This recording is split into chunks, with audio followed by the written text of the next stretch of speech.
Welcome back to the Wicked Psychology Live Hangout stream. This week we are continuing with the Rachelle Waterman case. The quick overview of the story is that she allegedly enlisted her two ex-boyfriends to kill her own mother. They tried to stage her death as a drunk driving accident, and when that didn't work, they burned the mother in her van. There are speculations as to the motive, such as abuse, the mother not approving of her friends, and body shaming. But hopefully as we go through more testimony, we'll get a better understanding of the mother's death and possibly the motives. Yesterday, we watched some of the victim's husband, which is also Rachelle's father. We saw him testify yesterday, which was an interesting perspective on his disconnect from the family and him not taking sides of any kind, but rather just speaking right down the middle, very neutrally. So today we're going to start with the testimony of the victim's friend and then that woman's husband. So it seems like family friends. And then from there, we're actually going to listen to a bunch of testimony from one of the ex-boyfriends that presumably has already been charged with some crimes as he is currently in his jumpsuit. So we will start, like I said, with the victim's friend. Lourraine, Pierce, Pierce. And where do you live? Craig, Alaska. And where at Craig? What's your address? 602 Ocean View. And how long you lived there? 22 years. In the same house? No, How long you lived in that house? maybe 16, 17. And do you have, who are you married to? Don Pierce, And how long have you been married? 27 years. And are you employed outside the home? Yes, And what kind of work do you do? I am a teacher at Craig School District, Okay, what school? Craig Elementary. Elementary. And your husband, what kind of work does he do? He's also a teacher, Where at? Craig High School. Do the two of you have any children? Yes, How many? 2. And what's their names? Shona is 20 and Philip is 18. Both is almost the same age as Rachelle. Yes, Did you know the Waterman family? yes, I did. And how long have you known? About 19, 20 years. And your house, how close is it to there? We're right next door. Okay. And they've lived next door to you since they moved into that house. Yes, And were you friends with Lauri Waterman? yes. And how many years were you all friends? With Lori, 18. Okay. And how good friends were you? Very, very good friends. Okay. Did you go over to her house very much? Quite often, Did she come over to your house? quite often. Did you know? Did Rachelle come over to your house very often? Yes, she did. Did she play much with Philip? Well, yeah, more with my daughter. Your older brother? Yeah. Now, your house is where they stayed, Doc and Rachelle, when the police were searching the house. Yes, sir. Now, did you see how Rachelle and Lauri got along? Yes, I did. And particularly in the last couple of years that Lauri was alive, did you see during that time too? Yes. How well did they get along? It would seem to be like a typical mother and daughter relationship. Lori was very involved with Rachelle's activities and interested in how she did academically as well. And she was a good parent and took care of her. Okay, did Lauri talk to you about any problems that she and Rachelle had? Could you explain what type of problems? Did she have discipline problems with Rachelle or things like that? Or Rachelle going out with people that she didn't want her going out with?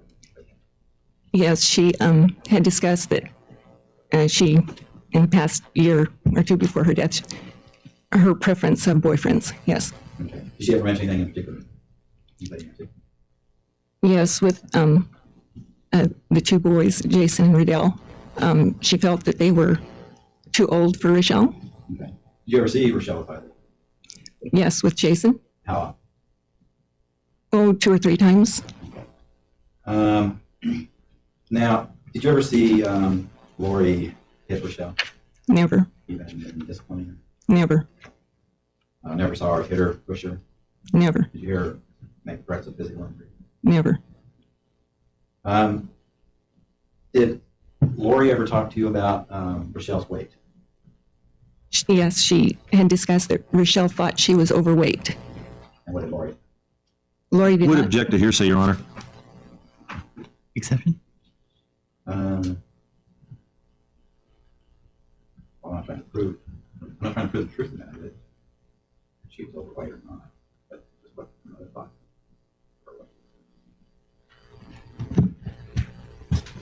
You're asking, It's hearsay. I'm not trying to prove the truth. I'm not trying to prove the truth. so what's the exception? It's not an exception. It's just not. As I said, definition of hearsay. I could state. I'm aware of that. Counsel could approach.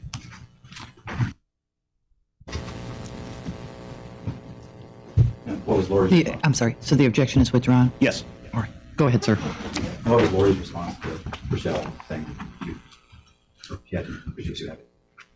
She didn't feel that she was heavy. She felt when Rachelle, I was there when Rachelle came in one time, and she was saying she was overweight, and Lauri responded with, as long as you eat right and exercise, you'll be fine. She says what you are building is muscle.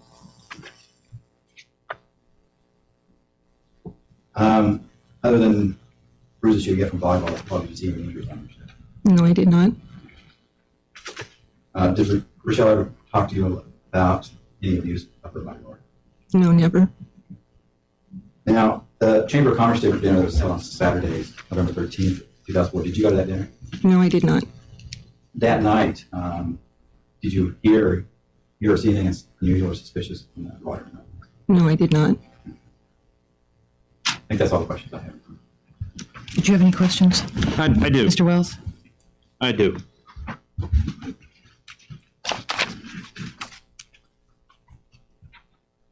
You said that you'd known the Waterman family for about 20 years. Yes, sir. How close of friends were they to you and your husband? They were very close. What relationship did you have, you and your husband, with Rachelle Waterman? She is our goddaughter, even though we aren't Catholic. Lauri had called, and Why don't you have some water?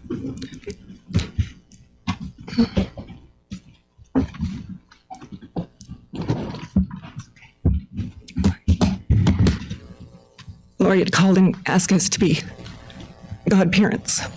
And it was a true honor. And we accepted gratefully. And then we found out that the church wouldn't let us be because we weren't Catholic. So on paper, her true grandparents are listed as godparents, but we are the godparents of heart. Is it hard for you? Very. Is it hard for you to see Rachelle sitting there? Yes. What was Rachelle like when that last year or so before her mom died? She seemed like a typical teenager, a little bit rebellious, looking for her inner self, trying to find the true person that she is. The person that she will be? Yes. You said that from what you could see, Rachelle's relationship with her mother was typical of a teenage daughter with her mother. What do you mean by that? They had their little squabbles, and they had their good moments too. They shared things like going to honor choir, and Lauri chaperoned, and she was very proud of her daughter. And then there were times where she wished that Rachelle wouldn't act the way she did or date the boy she did. And I know they had little squabbles over it and major discussions. And Lauri, being the parent she was, would try to talk through and help her with her reasoning and help her make her decisions. Guide her through her immaturity? Yes, sir. How smart was Rachelle? Academically, Rachelle was very smart. She took emotionally.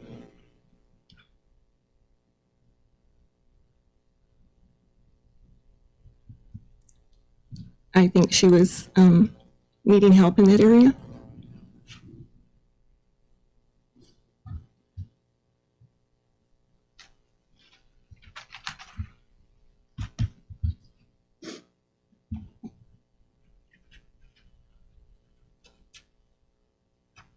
How much was Rachelle around your house that year before Lauri's death? She was in and out a little bit less often than normal because my daughter was gone to college and Philip was busy with his senior things. And so she would be over for every holiday, every birthday, as we were with theirs. How many times a week or a month would you see Rachelle? I would see her at all her volleyball games or her music concerts. So I'd see her walk by the house quite often. So I guess maybe three to four times a week. Was there anything in what you saw or anything in what you heard from Lauri to think that this was anything other than a typical mother-teenage-daughter relationship? Yes. Lauri and I had visited a few times, and Lauri was very concerned about Rachelle's recent behavior. She felt that she was depressed. We had discussed what the signs were. We had discussed even the possibility of the type of help she would need. We discussed what the difference between a psychologist was and a psychiatrist was. We discussed what the availability was in Ketchikan for her, whether the doctor be a female or a male. We also discussed the weather at that time because we were just, I think, toward the end of winter when we had this discussion, and it's very dark here, so Is AD maybe? possibly, I couldn't tell you that part. We discussed maybe extending her trip to see her grandparents in the summer to get her out of Craig a little bit more, and maybe attend another volleyball camp or something like that to help pick up her spirits and be in some sunshine. Was there anything that you ever saw when you dealt with Rachelle, when you talked with her or anything like that made you think she hates her mom?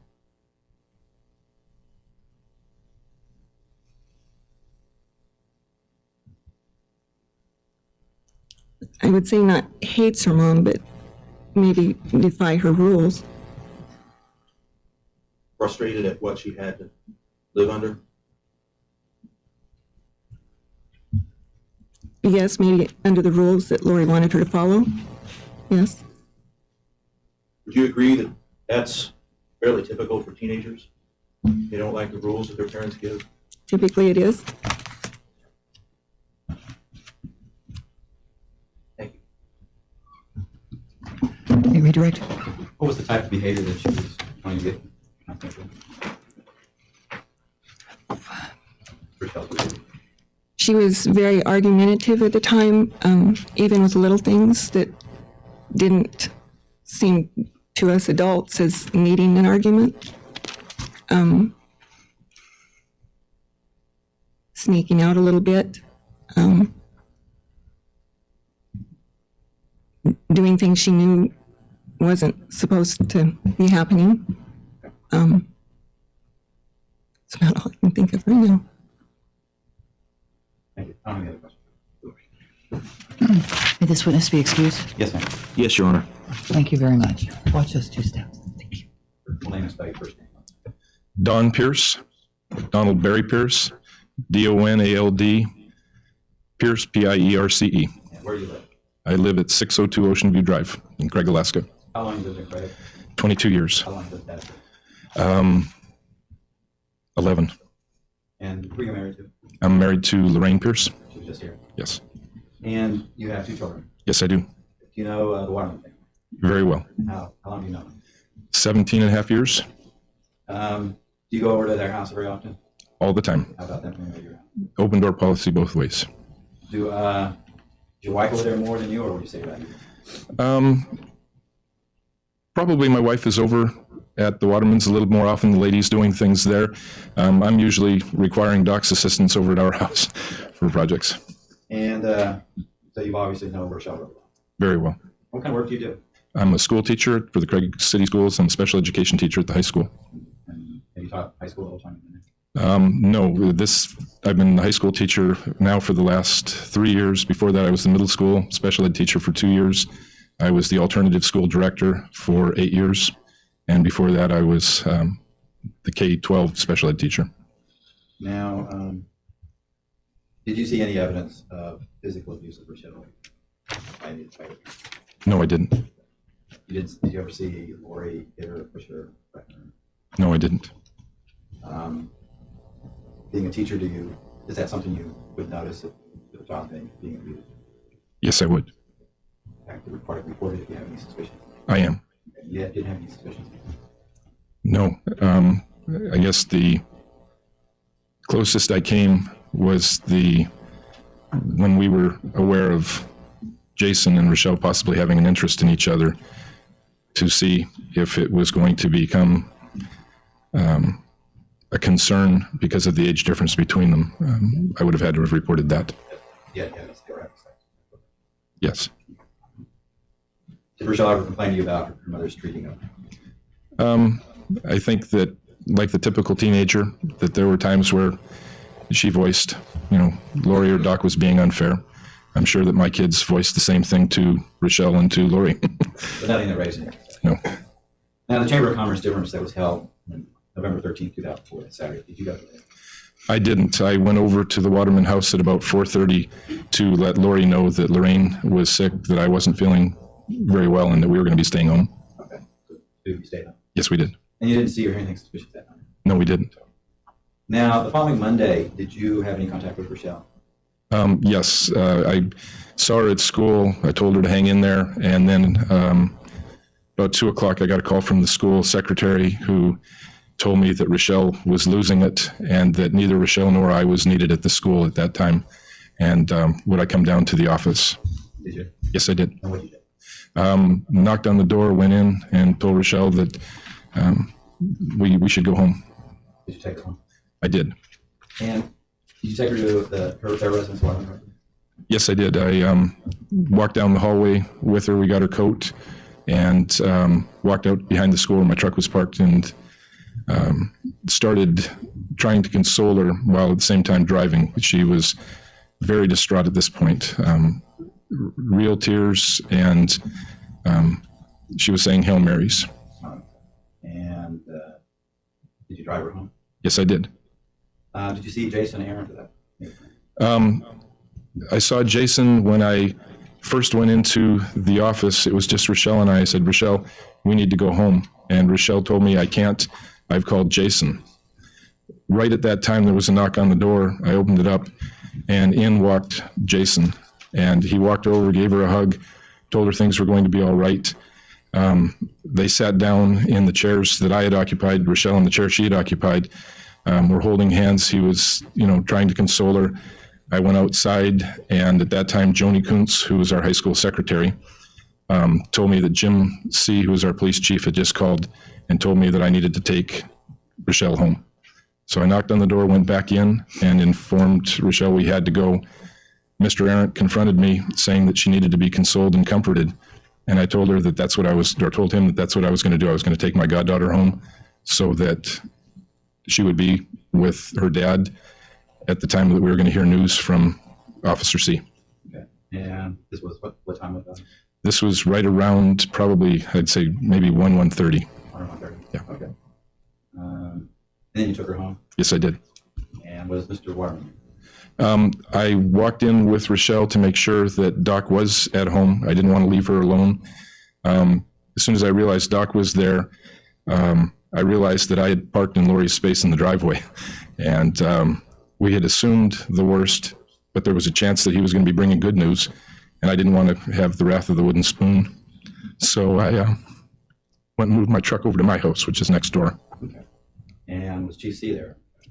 It was shortly after that, the Chief C. In fact, I was walking back.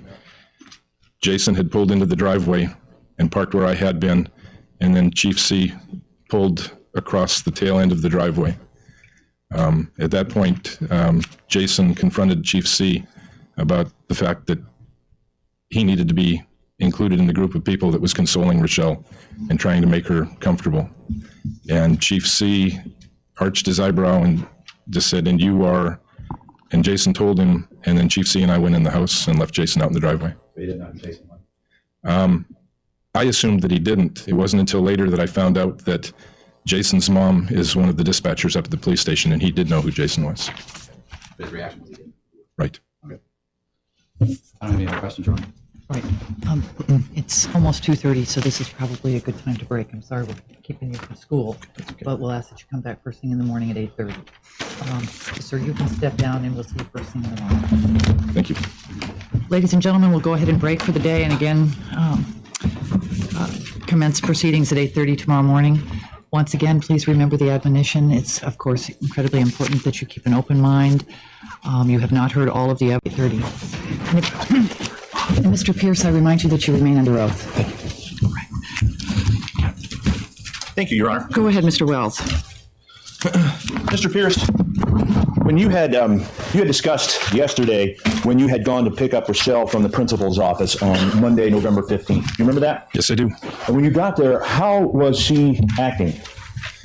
She was very distraught. She was in tears. In going through the door, the first thing we did was hug each other, reassure each other. I think that she knew at that point that... Objection. Speculation. If you just answer the questions, objection sustained. At that point, there at least were rumors going around of a van having been found that was burned, right? Yes, there were. And at that point, Rachelle's mom was missing. Yes, right? she was. Did you know of anybody else in Craig or Klawock that was missing at that time? No, I didn't. How fast does information or stories get passed around on Prince of Wales Island? Very fast. And when you saw Rachelle there and she was crying, she told you that she had called Jason, right? Yes, she did. Did she say Jason was going to take her anywhere? No, she didn't. Did she say that she wanted to go anywhere with Jason? No, she didn't. Just that she was going to see him? Just that she had called him. That she had called him. Okay. So she hadn't even said she was going to see him, just that she had called him. Correct. We hugged. I tried reassuring her. We sat down in the chairs. I was holding her hand and telling her that we didn't need to be there. And the door knocked. Okay. And how soon after that then did Jason arrive? Probably within a minute and a half. What was his demeanor like? He blew right by me. And went right to Rachelle. Now, it's a small room, so there's only about 4 feet between the door and where Rachelle would have been. And he got past the corner of the desk, the chair I was sitting in, and got to her with me being in the way with no problem. Did Rachelle seem to want him there, or did he just on his own accord go right to her? He went right to her. And like with me, there was a hug and quiet words. And at that point, the door knocked again. And that was when you were informed that you needed to take her home to meet with Chief C? That was the second time. Okay. Yes. And what happened then when you tried to take Rachelle out to the car? Mr. Arrant became very vocal with me, tried to be assertive with me that she needed to be comforted, that she needed to be consoled, that he was the person who could do this. And I told him that I had been directed by the chief of police to take my goddaughter home, and that's what I was going to be doing. Were you going to let him comfort her or console her? Between when he knocked on the door and came in, the door closed, and the knock on the door again, and I stepped out to see what it was. Probably a minute and a half, 2 minutes had passed. So I figured that was about the same amount of time that I had in consoling Rachelle, that would be a normal time as far as normal goes. So I went back in at that point. How did he seem to take that you were going to take Rachelle to her home? Well, he was very agitated by that. He was very verbal. And going out of the office down the hallway, it's probably 200 feet long. I knew that Rachelle had a locker in the section that was the juniors' lockers. I also knew that she had a locker that was more convenient to her down the hallway where she kept her books. So I wasn't sure where her stuff was. And the whole 200 feet was his comment that he should be included in this process, that he should be the one taking her home. And I just blew him off. When you took Rachelle home and you got to their home, did you see Jason at that point? No, when we got outside, I turned to the right to go to where the teachers park their cars. Mm-hmm. And at that point, like I said, I had so totally blown him off and was just not even listening to him after having stated what I was going to be doing and that I was the one going to do it. I wasn't listening to him. It was just white noise. So we turned right, went back to my truck, and I put Rachelle in the truck. And at that point, I lost track of where Jason Arrant had gone. Did he show up later at Rochelle's house? Yes, he did. Who was there at that time? When he showed up in the driveway was when I had moved my truck over to my house next door. Mm-hmm. And as I was walking back, he was getting out of his truck, and he started this whole line again of how he should be the one, consoling her, how he should be included in it. And it was at that time that Chief Jim C's pickup came up and parked across the driveway. Did Chief C and Jason have any interaction? Yes. Jason, because I had told him I was taking him home under the instructions of Chief C, he then went and started to confront Chief C with this same line of how he should be included, that she needed to be consoled, she needed to be held, she needed to be nurtured, and he should be doing it. And Chief C wasn't having any of it either. What did Chief C say to Jason? Kind of like the wrestling star The Rock. Chief C raised an eyebrow, kind of looked at him and said, "And you are?" And Jason stated who he was. And Chief C said, "I don't have time for this now. Get in your truck." Now, does Chief C know who Jason is? At that time, I didn't believe that he did, but I have since found out that Jason's mom is a dispatcher for the Craig Police Department, so they would have had interactions. I'm going to object to that last statement. It does call for speculation. The objection sustained. Okay. Were you there when Chief C told Doc Waterman that the VIN number on the van they had found matched his VIN number? Yes, I was. How did Doc take it? He took it like a person that had been waiting for the other foot to fall all day. He was stoic about it, but his shoulders slumped. They still didn't have a positive identification of who was in the van. Mm-hmm. But Chief C did state that there was a body had been recovered in the van. It got rid of that speculation. So we still really didn't know that it was Lauri, but it was the other foot coming down. How did Doc seem to take that throughout the next week? Doc's a very brave man. He has faced many things in life that I wouldn't want to face, the Vietnam War being one of them. In our travels over the island that next week, we had talked about it, and he told me that it wasn't that he was going to be cold, it wasn't that he didn't want to care, but the only way that he could see getting past this was if he put it into survival mode like he had in the Vietnam War experience. That part of that experience he still had not dealt with, and it was going to take a long time for him to be able to get to the point where he may be able to deal with all of, Lauri's death. I saw him break down in tears that week, and yet he had to put on a strong front for the family from not Bellingham, but from Tacoma that was coming up. He had to play host. We helped him in those roles as much as we could, but it was a very hard experience for him. He bore it well? He bore it the best he could. Kept a stiff upper lip? Yes. Is that sort of how Doc is? Yes. I want to turn your attention a little bit to another area that you had discussed. You had talked about how you right now teach special education at the Craig High School. Yes, And you had gone through some of your background yesterday and said that you had been a special education teacher at several different schools, including the Craig Middle School and also the alternative school. correct. What is the alternative school?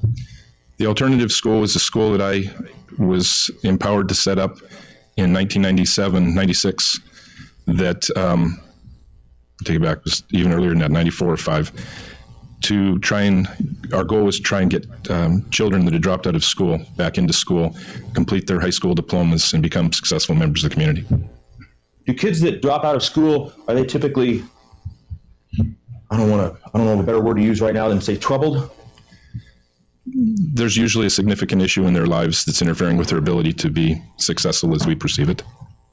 Did you have special training to be a teacher at the alternative school to deal with those children? My special education degree was in general psychology, special education, some deviant behavior.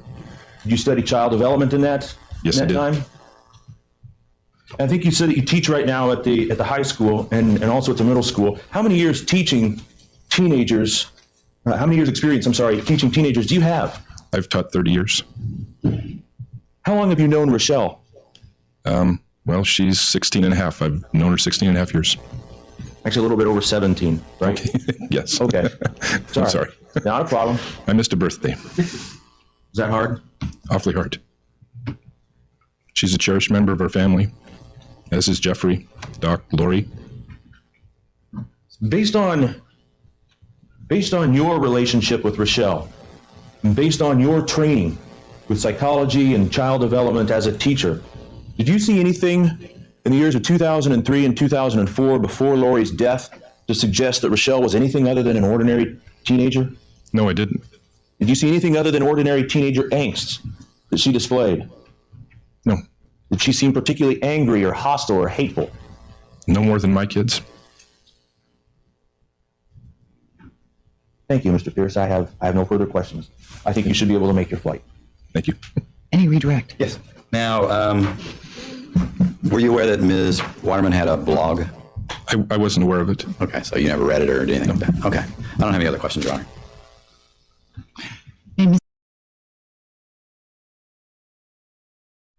All right, so that was that was Rachelle's godparents as well as the family friends. So that was interesting to hear some insight on a closer relationship between Rachelle and her parents. We are going to transition over now to the bulk of what we're going to watch today, which is the Brian Radel testimony. He is one of the ones that participated in the murder of her mother. So the one that they were referring to a lot was his name was Jason, and he was also one that participated. That seemed to be the one that was very involved with Rachelle and, you know, trying to pick her from school and just very involved. And he was much older than Rachelle as well, which I think was really what was a big issue for the family.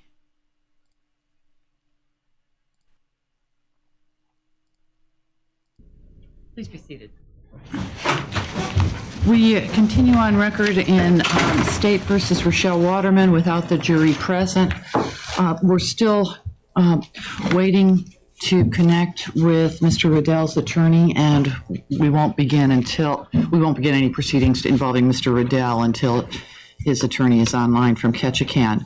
But there are two issues I wanted to take up with counsel. The first is that I was just advised at the break that our area court administrator was advised by, I think, a representative of the media, Mr. Falk or Dr. Falk, to address that. But Problem with it. Okay, that brings us up. The other issue is For a mistrial. These are Waterman with Ms. Waterman and counsel for Ms. Waterman and for the state and for Mr. Radel present. Mr. Hamilton is on the telephone. I'd rather have his hands free. Mr. Radel asked that those handcuffs be removed. I think he's been, and just to say on his behalf, he's been a model prisoner at the Ketchikan facility for 13 months, and also his Okay, so they're just arguing right now about the state of this person on the stand and what state they need to be in, whether he needs to be cuffed or not. So I'm just going to skip ahead until we get to his actual testimony. I'd rather have his hands free. It's much. Hey, man, last name. Brian James Radel, Brianradel. And how old are you? 25. And where did you grow up at? Primarily Thorn Bay, after I was 9. And did you go to school in Thorn Bay? I was homeschooled. Okay, all the way through high school? Yeah. And in 2004, did you live in Hollis? Yes. Do you remember approximately what time you were? October, November. Okay. And were you staying at your own place, or were you staying with someone else? I was staying at a guy out there. I couldn't hear you. I was staying at a guy's place out there. Who was that? I can't actually remember his name anymore. Does Lee Edwards sound familiar? Yeah, that was who it was. Okay. And that was after your computer business had closed? Yes. And what kind of business was it that you had? Game design, web page design, repair computers, pretty much anything related to computers. And where was this business located at? It was located in Craig. I had 2 different locations. One was next to Cruise Meat. The other one was in Tatsuda's Mall. And how long did you have that business for? Year and a half. Okay. And did you know Jason Arrant? Yes. And how did you know him? I mean, when did you first meet him? I met him when I was 16 at Echo Ranch. Okay, what's Anchorage Ranch? It's a religious retreat for kids here in Juneau. And where was he? Were you living in Thorn Bay at the time? Yes. And do you know where he was living at? Hollis. Hollis. And after you met at the ranch, did you continue to be friends? Yes, we did. And how good friends were you? Pretty good. What kind of activities would you all do together? Whenever we could get together, I mean, they were pretty far apart. Mainly just stayed at his house, played video games. Mainly just that. Okay. He was about the same age as you were. Yeah. I forgot to ask you this. How tall are you? About 6'5". And how much do you weigh? 277. Okay. Is that about the same as what you weighed in November of 2004? Yes.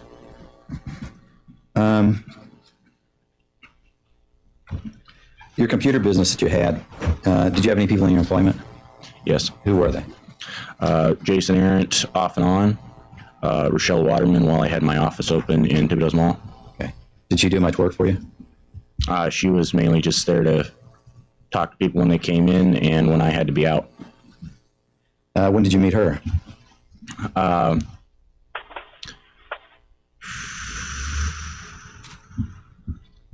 2003, I think. Early 2003. I'm not sure. How'd you meet her? Ian Lindrum.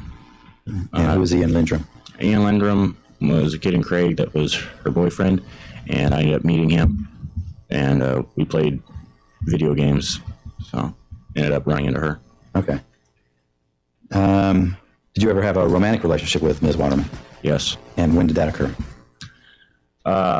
Early 2004, ended June 23rd or 24th. 2004? Yeah. How long did it go on for? I really don't know. I'd say probably a couple months max. Okay. Was she still going out with Ian at that time? I don't really know. You don't know? Okay. Was the relationship sexual? Yes. When you were, did you play games called Dungeons and Dragons? Yes. Who would you play those with? John Wilburn, Jason Arrant, Rachelle Waterman, friend of Ian's, I don't remember his name, John Wilburn's brother. I think that was about it. Okay. Did Ms. Waterman ever talk to you about her mother? Yes. And did she ever talk to you about her mother abusing her? Yes. And what do you remember her saying? What did she tell you? Mostly that she was hit, mentioned being hit with a baseball bat. Okay. Did she ever mention anything about any other things like a knife? I'm not sure. Okay. Did she mention anything about her being selling her into prostitution? Yes. Okay. How about her mother trying to throw her downstairs? Do you remember anything about that? Not sure. Okay. Did you do anything to try to get her to report this? Did I? Yeah. No.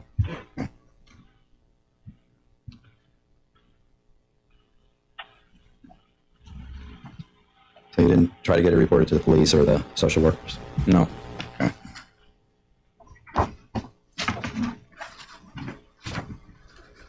Now, on November 13th, Saturday, did you make preparations to get some supplies so that you could go in and kill Mrs. Waterman? Yes. And did you meet up with Jason Arrant that day? Yes. About what time was it that he met up with you? 3 or 4. It was the afternoon. In the afternoon? Where'd you meet him at? Or where did he meet you at? He came out to Lee Edwards. Okay, where you were staying? Yeah. And did you stay there or did you all go somewhere after he came out? He came out. We talked a little bit. We went in, bought the different supplies, a knit hat, some stuff at Black Bear, and some wine at the Cloac liquor store. Okay. Now, the hat, you got it, and you said you got it in Craig? Do Yeah. you remember which store? The clothes store, I think it's called. Okay. And what kind of hat was it? It was either brown or black, just knit hat. Stocking type hat. And what'd you buy that for? So that I would appear to have dark hair when I cut my hair. Okay. And in Cloac, do you remember what you bought in Cloac? Duct tape, cotton towels, latex gloves, cough drops. Might have been something else, but flashlights. Do you know where you got those at? Black Bear. The cotton towels got from the Cloac grocery store, Okay. Now, what did you buy the rubber gloves for? so that I wouldn't leave fingerprints at the scene. And what did you buy the duct tape for?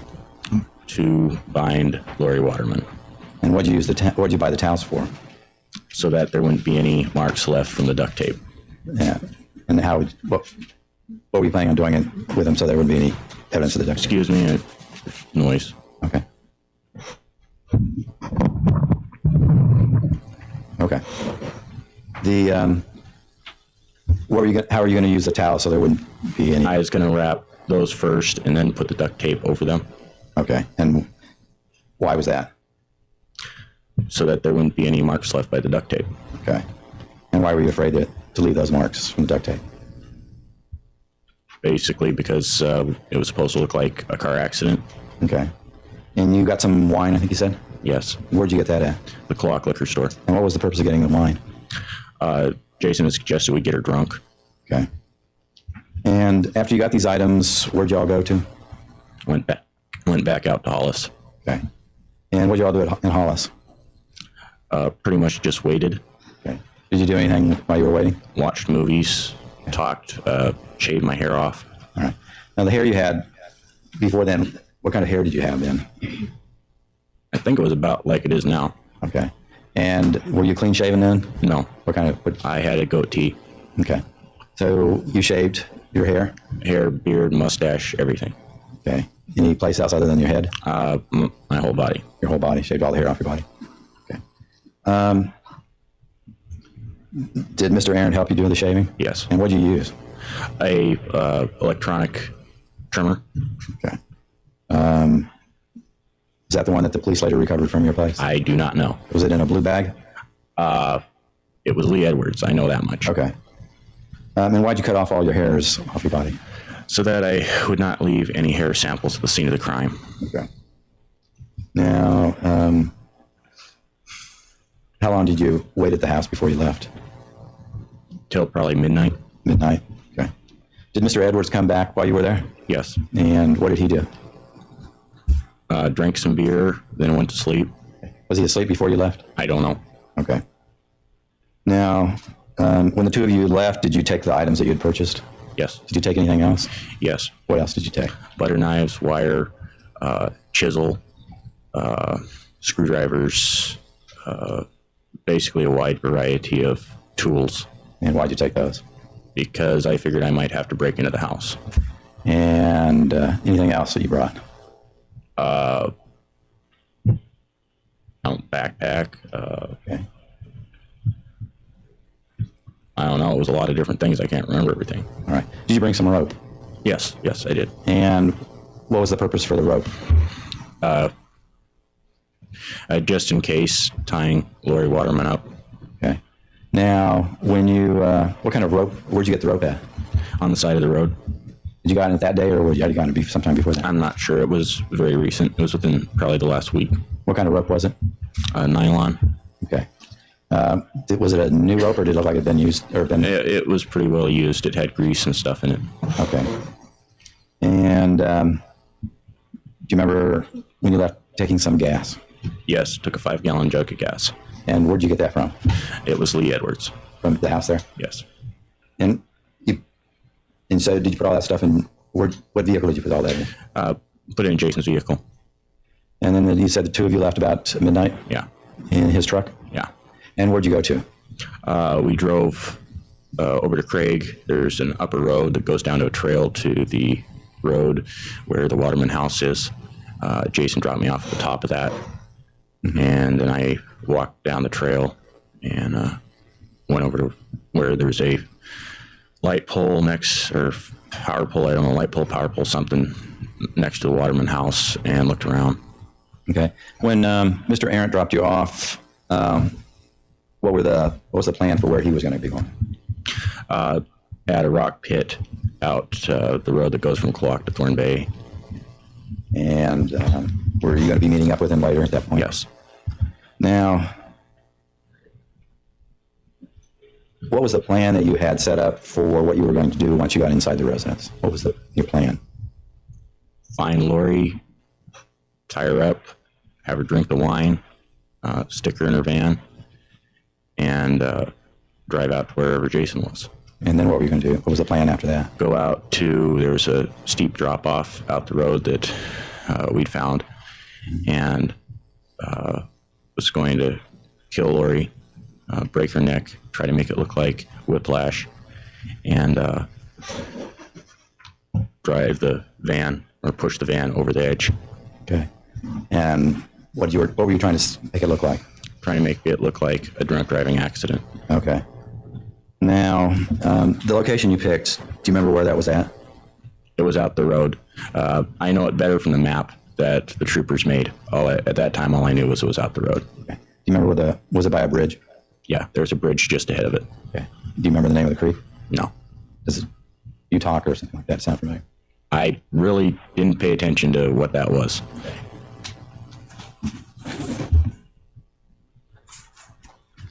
Plaintiff Exhibit 59. You recognize it? Yes. What does it look like to you?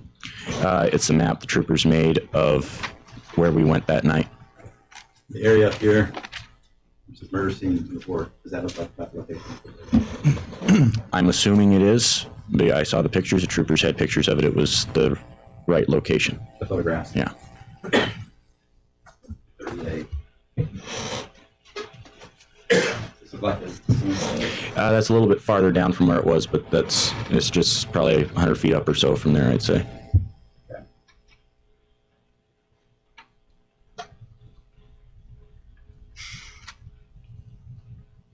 237. That's a little closer. There was a turnout, which is where the minivan was parked at.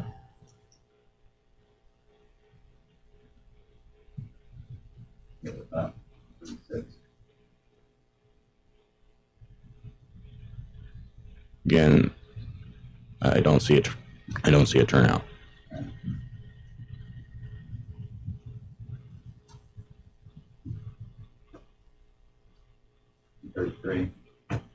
Yeah, that's approximately where it was. It was the turnout on the other side of the road, but that was just ahead of it on the other side. Okay.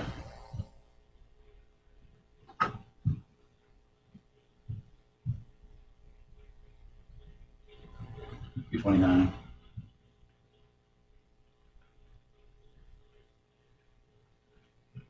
Like that. Somewhere down there. Yeah, I'm not so sure about that one, but other thing is I saw it at night, so.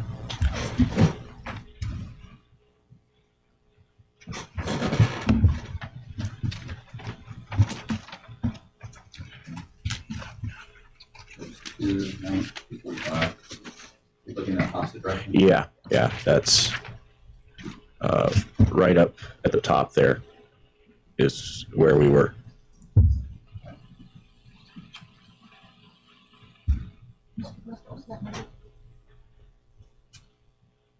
$245.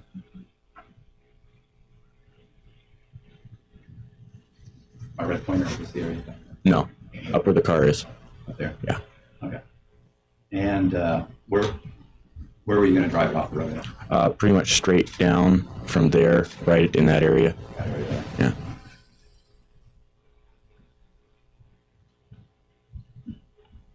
It's up close, right?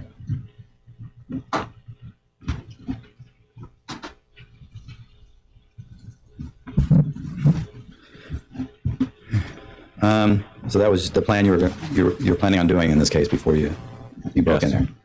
Now,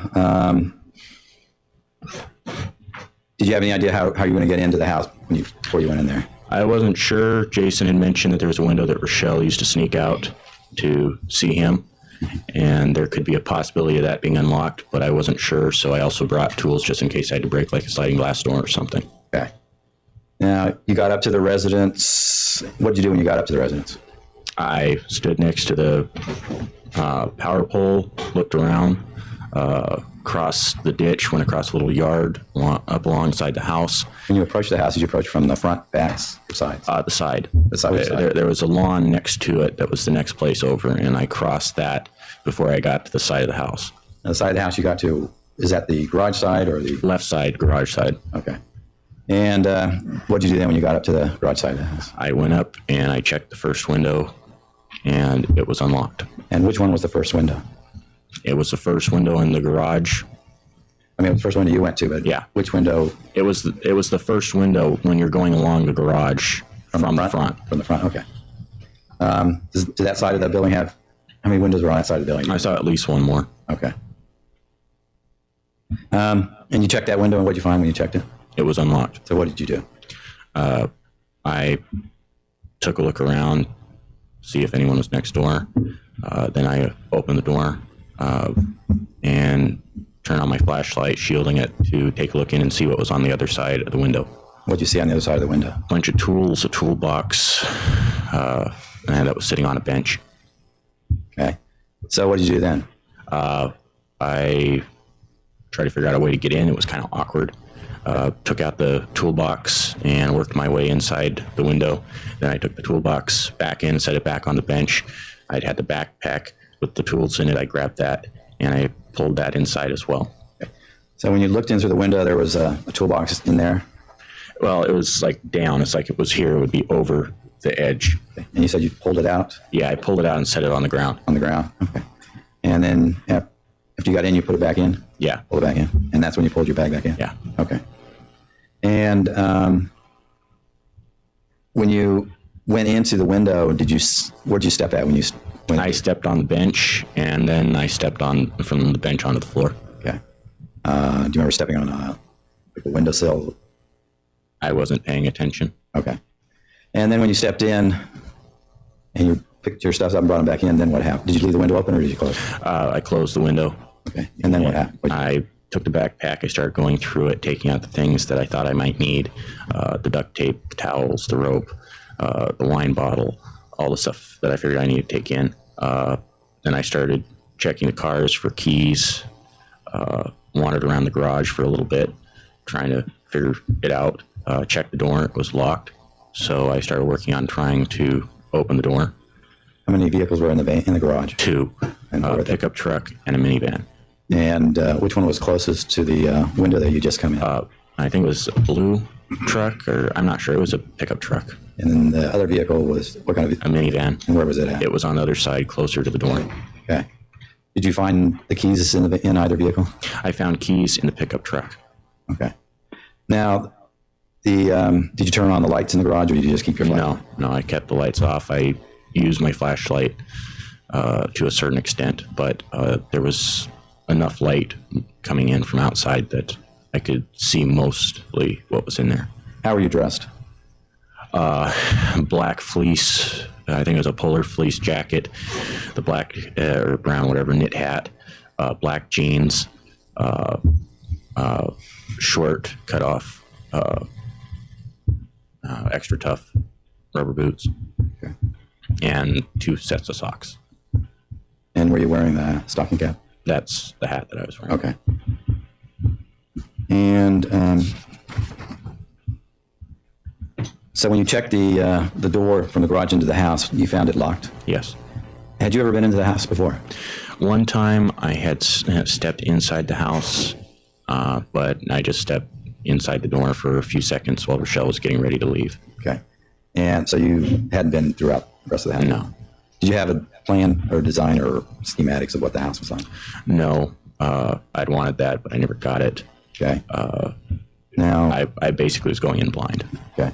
Another way Now- to get in, and there was a cat door, so I took the cat door off and stuck my arm in, and I was able to get a couple fingers onto the doorknob on the other side, and I was able to open it enough to slide the door open. Were you wearing anything on your hands at the time? Rubber gloves, latex gloves. And when did you put those on?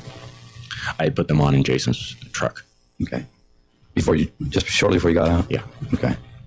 And now you said you took the pet door. Did you completely remove it from the door? I just took the little swing door off. Okay. I didn't take the rim of it off. All right. And how'd you take it off? I just bent it down enough so that I could pry it out of the sockets on each side. Okay. It was plastic. Right. And then you were able to reach up and Yeah. And what'd you do when you reached up and touched the doorknob? I just took my fingers and went like that on the doorknob, and eventually it opened. Okay. So you opened the door. You didn't unlock it. Yeah. Okay. And what happened then when you got the door open? I grabbed the stuff, stuffed some of it in my jacket, held on to some of it, and went into the house. Okay. Did you do anything at that time with the pet door, or did you wait till later? I think I waited until later to put it back on. Okay.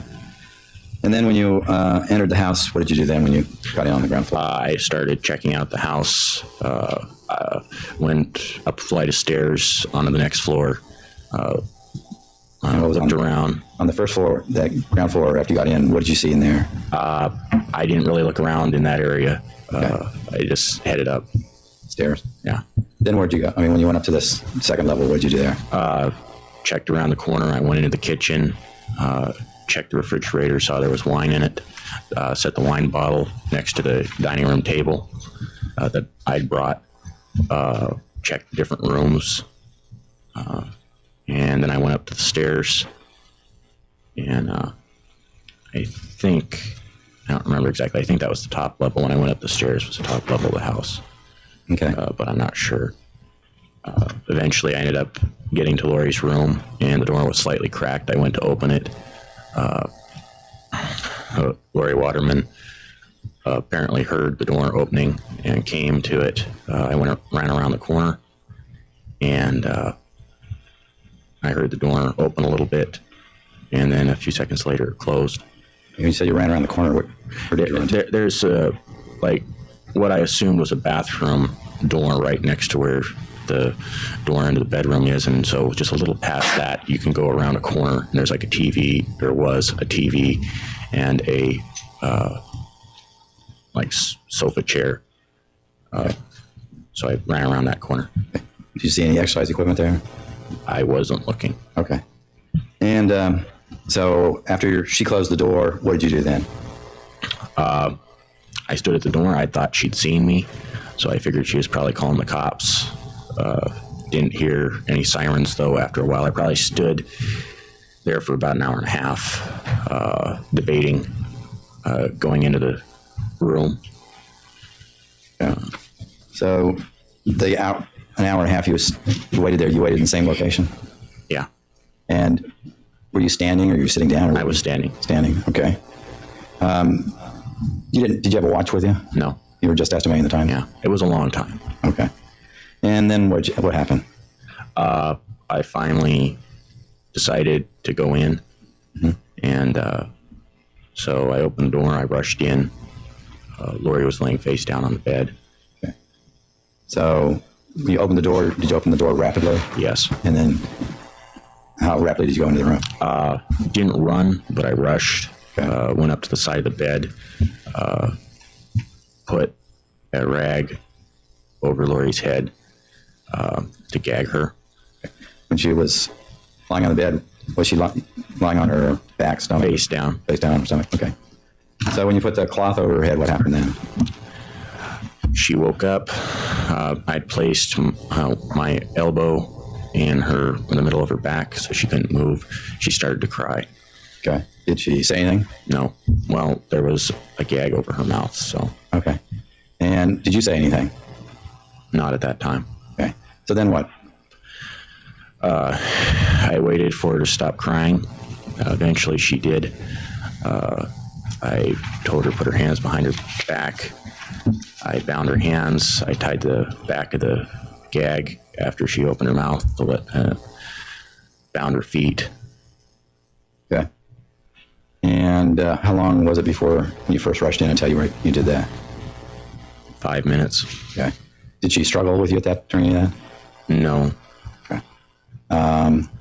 Did you still have the gag over her mouth? Yeah, I duct taped it on the back of it. Okay. And did you say anything at that time to her? I told her to put her hands behind her back. Okay. Did she? Yes, she did. And what'd you do then? I bound her hands and then I bound her feet. Then I started looking around the room for clothes, looking in the cabinets. When you rushed her, were blankets or a sheet on top of her?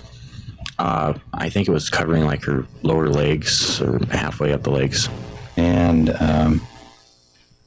so you pulled the sheets off to bind your legs up then? I think so. I don't really remember if I did or not. I wasn't paying attention to that. And what was she wearing? Sort of the upper of like an upper and lower nightie set and panties. All right. Now then you said after you got her all bound up, you then looked for clothes? Yes. Did you turn on the light at any time? No, I did not. Okay. So were you using your flashlight? Yeah, I was using the flashlight. And what clothes did you get for her?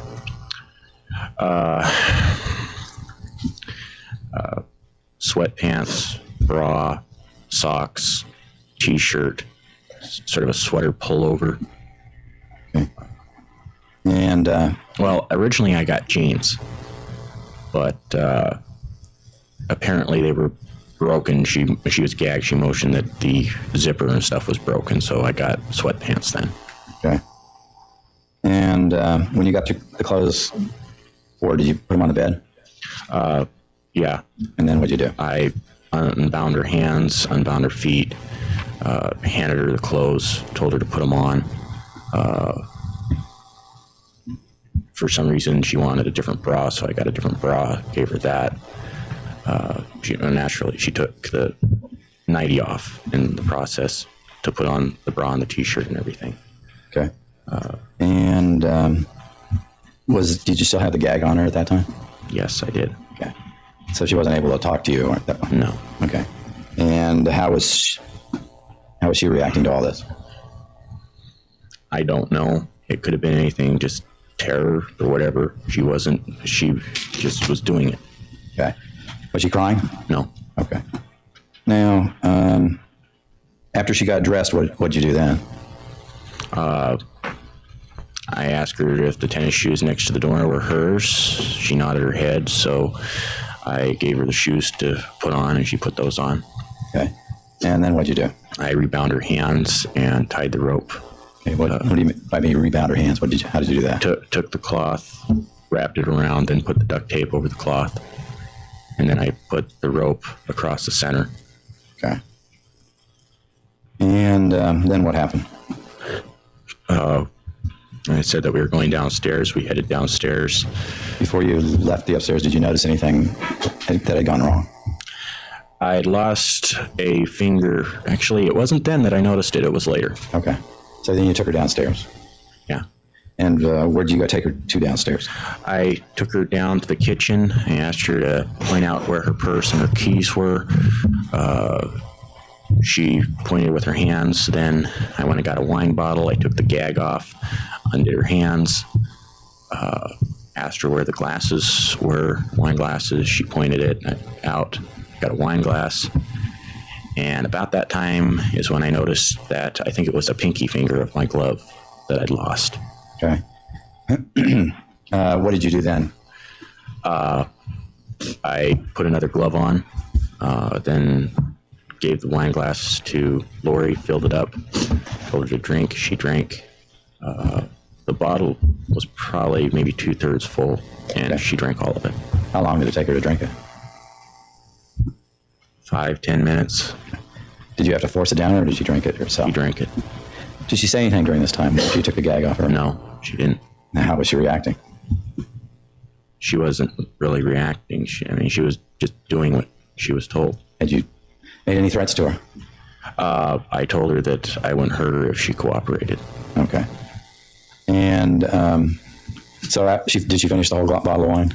Yes, she did. And what did you do then? I put the cork back in and set it near the door so that I could take it with me when I left. Take what with you? The wine bottle. Okay. And then what?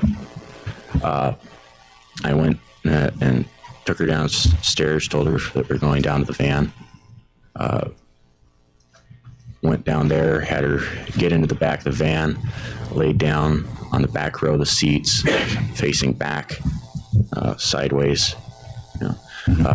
And I took her hands and tied one end to her hands and one end to the like a handle that's on the back of the passenger side seat. I then went back into the house. I took a cloth, wiped down anywhere that I could think of that there might be fingerprints, tried to see if I left anything behind, grabbed the wine bottle that I brought and the wine bottle that I had her drink from, took the wine glass, wiped it off, put it in the sink, grabbed her purse. Actually, I grabbed her purse earlier. Went back down to the car, closed the door, put the cat door back on, got into the minivan, started it up, and I asked Lauri where the controls for the garage doors were, and she told me that they were on the like the sun flap on the minivan. Was the garage door opener? Yeah. All right. And what'd you do? I opened the garage door, backed out, closed the garage door, Okay. and then drove off.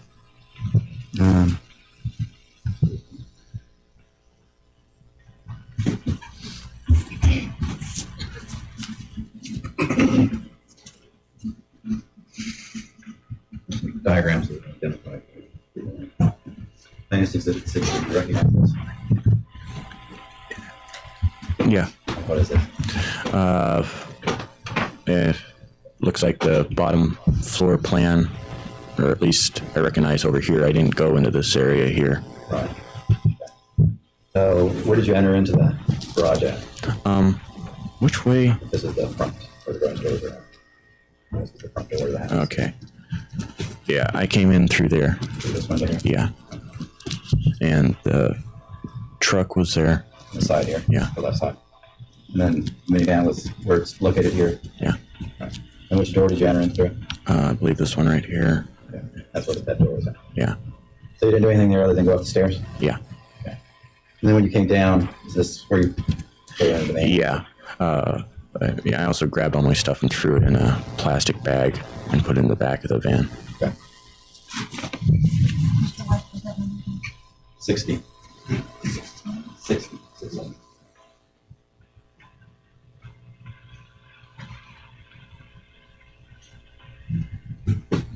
Minus exhibit 61. You recognize this? Yeah. What's this? This is the next level of the house.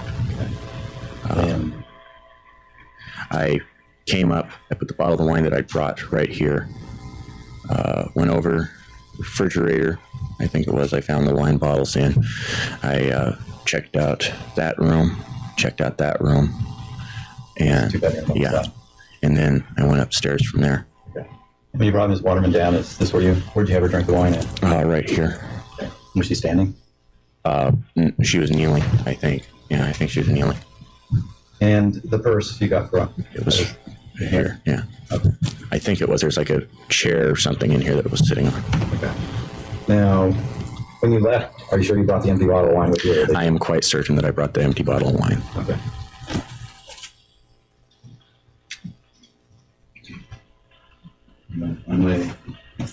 62. Did you recognize this? Yes. What was this? This was the upper floor. Now, where was it that you were hiding at for the hour and a half? Right here. And where was the bedroom at? Here. And is this where the bed was at? Yeah. And where was she when you broke in and stepped over beside the bed? She was on this side. That's the right side here? Yeah. And the clothes you got for her, where'd you get them from? I got them out of this dresser, and I think I might have got something, or she grabbed something when she was looking for a bra. Okay. Because she wanted a different one, I let her grab it, and it was from somewhere in here. When you noticed that the glove tip was missing, did you look for it? Yeah, but I didn't find it. Look up. Did you look in the bedroom for it?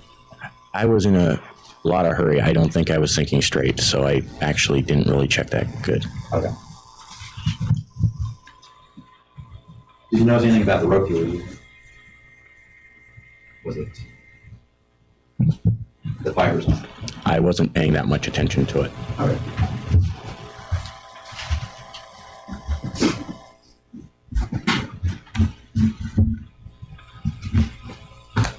Now, after you drove the minivan out of the garage, did you close the garage door? Yes. How'd you do that? I used the garage door controls in the minivan. Okay. And then what'd you do? I drove out on the back roads in Craig till I got to the main road, drove to Quogue. Then I drove out of Quogue on the road that goes to 18 Mile, Nocatee, Thorn Bay. And I was looking for Jason. And Mrs. Waterman was still tied up in the back? Yes. Did she have a gag on her? No. Was she saying anything? I mean, the gag was there, but I'd taken it off. It was like around her neck. Okay. Did she say anything? No. Other than when I asked her where the controls for the garage door were. Okay. I mean, as you were driving, she didn't say anything? No. Now, did you meet up with Mr. Arrant? Yeah, I was driving out the road and I noticed his pickup truck ahead of me. So I flashed my lights and then I passed him. And then I slowed down and stopped by the side of the road and waited for him to come up behind me. Did he? Yeah. And then what happened when he pulled up behind you? He got out. I got out. He came up, asked me if I had her. I said yes. We said a few other things. And then we both got back in our vehicles and headed out. Stopped at 18 Mile again. I did to make sure to wipe down the vehicle. I was getting pretty nervous by that time. And Jason stopped behind me again, got out, asked me what I was doing. Yeah. Now, what'd you wipe down with? I think it was a paper towel, or I used a rag. I don't know, something. I used something. Okay. Now, you were still driving the van? Yeah. Mr. Arrant was in his truck? Yeah. Okay. Did you see anybody else on the road? I had seen several cars pass us when we were going out, both past me when I was going from Craig to Quogue. I think one other passed on the way to 18 Mile, and a couple passed us on the way to Nocatee. Okay. They were going the opposite direction you were? Yeah. Okay. So then where'd you drove to? Drove out to the site that pictures that we had up before. Okay. What happened when you got there? I stopped. I waited for Jason to show up. How long did you wait for him? A few minutes. Okay. And when he parked, did he park in behind you? Yeah. And did you leave your headlights on, or did you turn them off? Left him on. Okay. Then when Mr. Arrant showed up, what happened then? I got out, opened the minivan door. I don't know if it was him or me. One of us set a plastic bag on the ground. How big was the bag? It was like one of the big garbage bags. Okay. I had Lauri kneel on it. Did you have to pull her out, or did she come out voluntarily? Well, when you're in a position like that, it's kind of hard not to come out if someone's trying to get you out. So I basically had to lift her up because it would have been impossible for her to get up otherwise. Okay. Now, is she still bound? Yeah, hands and feet. Okay. Is the rope still on her? Yes. And could you tell if she was intoxicated by this time or not?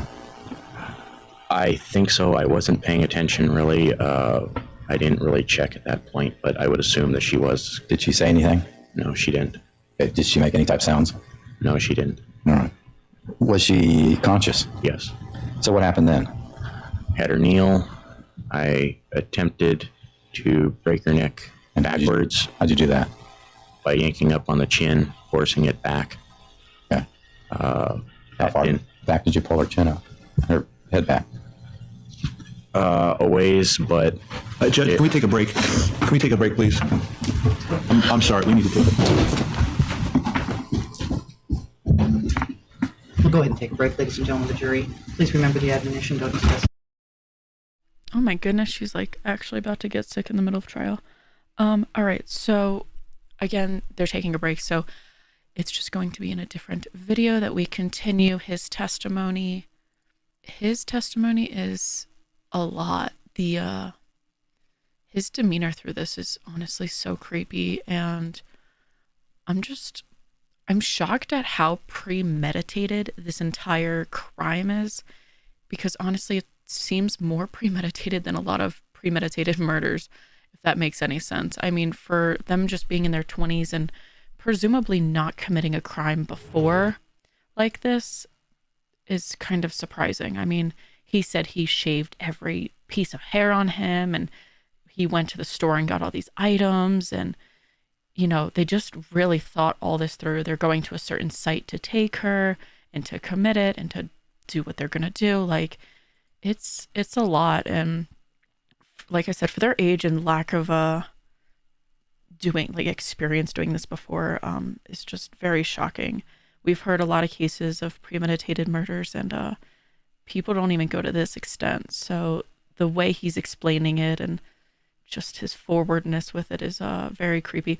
It'll be interesting to hear the other killer that was involved, her other ex, Jason, and to see his demeanor. I haven't seen his yet, so it'll be interesting to contrast the two, or if they both kind of have that same just matter-of-fact mentality toward the entire thing.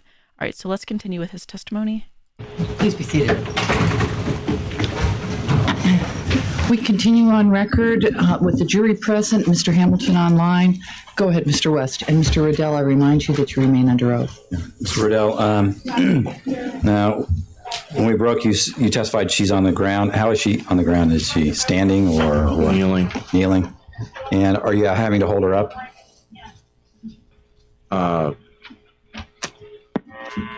Or she's able to kneel by herself? Yeah, I mean, at that point, before I tried to break her neck, she was kneeling on her own. Then the first time you tried to break her neck, were you standing behind her or in front of her or on the side of her? Behind her. Okay. And where on her head were your hands? One at the back of her neck, one on her chin. Okay. And then when you said you pulled her head back, did you jerk it back or were you pulling it steadily? I tried to jerk, but I don't think, well... I can't hear you. I tried to jerk, but I don't think nothing happens. Okay, so what'd you do then? I tried to break her neck sideways. And in what way? What do you mean by sideways? Pulling, pushing on the chin, basically trying to use brute strength. Okay. I'm not sure what you mean by that. From behind, right. Using one hand to push on the chin. Right. Were you trying to like turn her head around completely? Okay. And how far were you able to get her head around that way?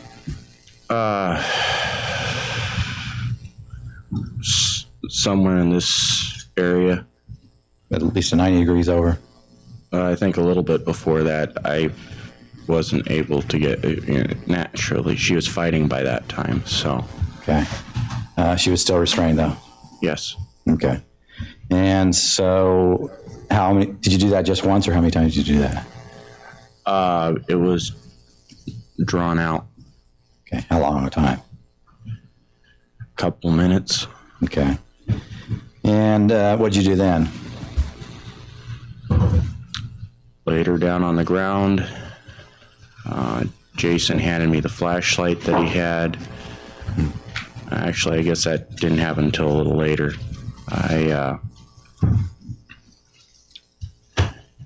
Jason held her down for me. I karate chopped her in the throat With what? The side of my hand. Okay, which hand? I think it was my left hand. Okay.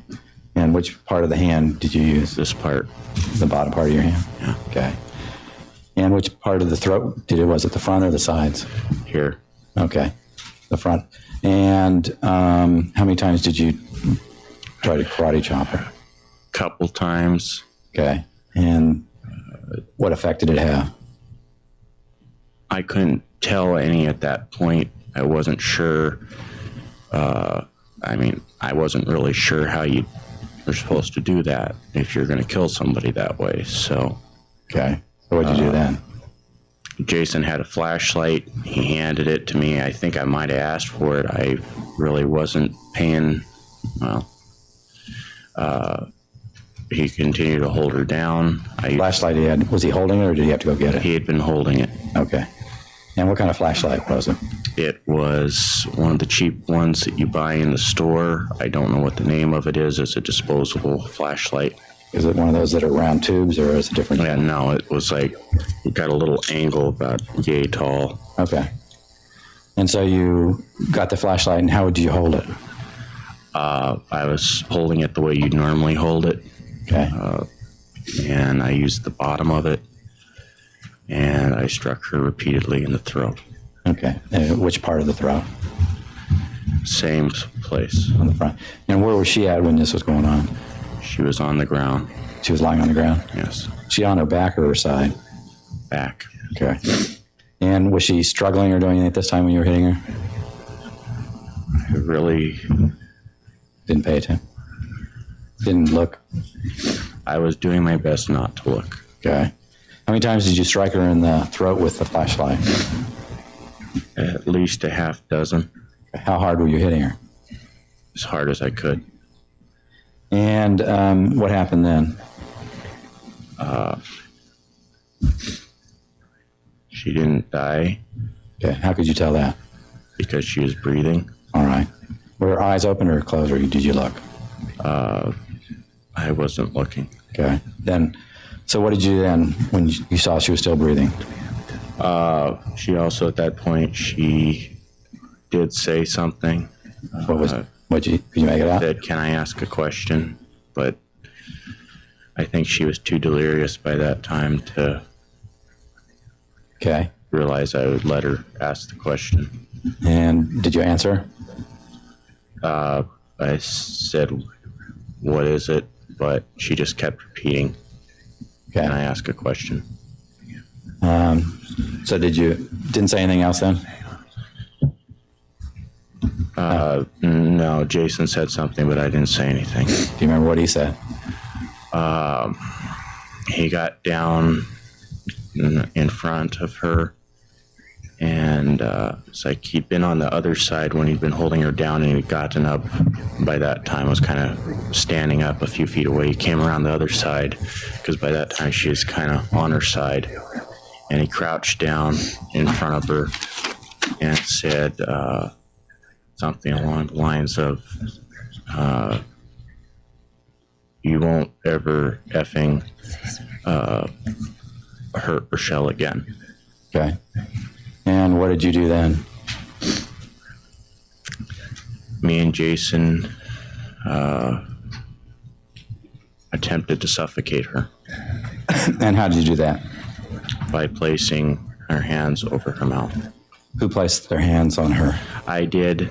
I think Jason did, but I'm not too sure on that. I wasn't paying much attention. I had to let go at one point to check her pulse.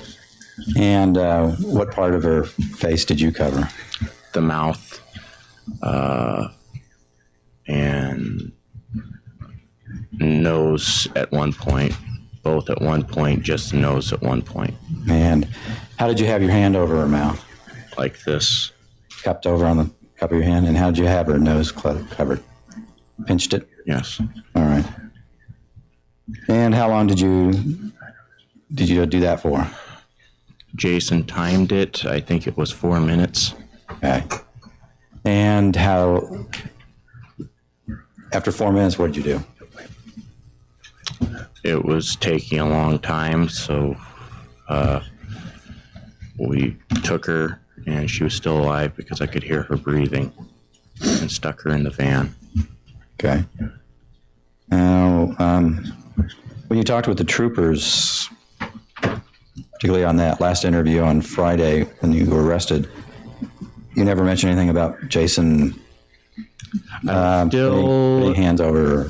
We had originally had a plan that I was supposed to take the blame. Okay. And essentially I was still sticking with that to some extent. Okay. And you also told the troopers that by that time, when you put her in the van, she had stopped breathing. No, I didn't. Okay. I believe Jason said that, but no, she was rasping in the back of the van. I said that it took a little while, that eventually I stopped hearing her. Breathing? Yeah. Okay. Now, when you put her in the van, where'd you put her in the van at?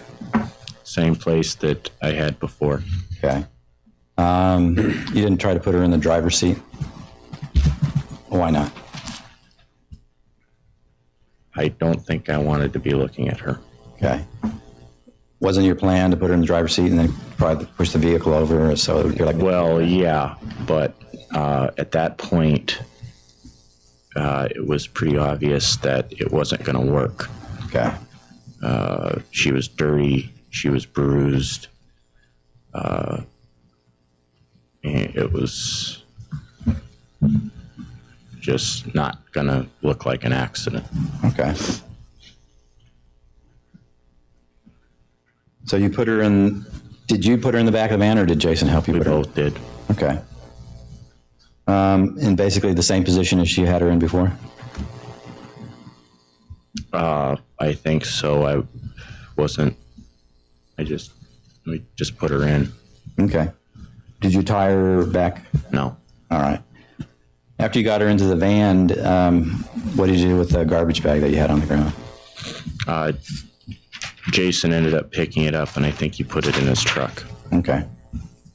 And so what did you decide at that point to do?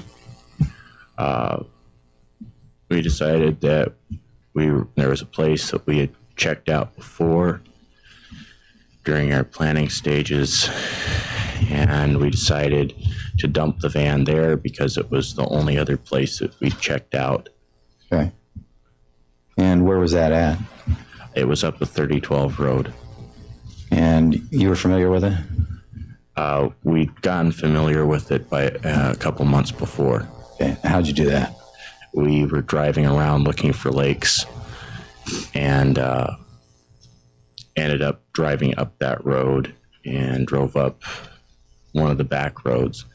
And as I said, it was the only area that we really had checked, so it was the only area we really knew about. Okay. The area's not far from Thorn Bay, though? No. But you didn't go there when you were growing up? No. I mean, I may have, but I would have been little, so I don't remember. Okay. So then you decided to go to that area, and did you do anything at the scene before you left? Took the gasoline, poured it in the van. No, I mean at the scene at the site where you were killing Ms. Waterman. Did you do anything else at that particular scene? I don't think so. There wasn't anything else to pick up or... Okay. All right. So you got into the van? Yeah. And Mr. I have an email message that Mr. Hamilton has somehow cut off. If we Okay. could stand by for a moment until Sure. it's reconnected.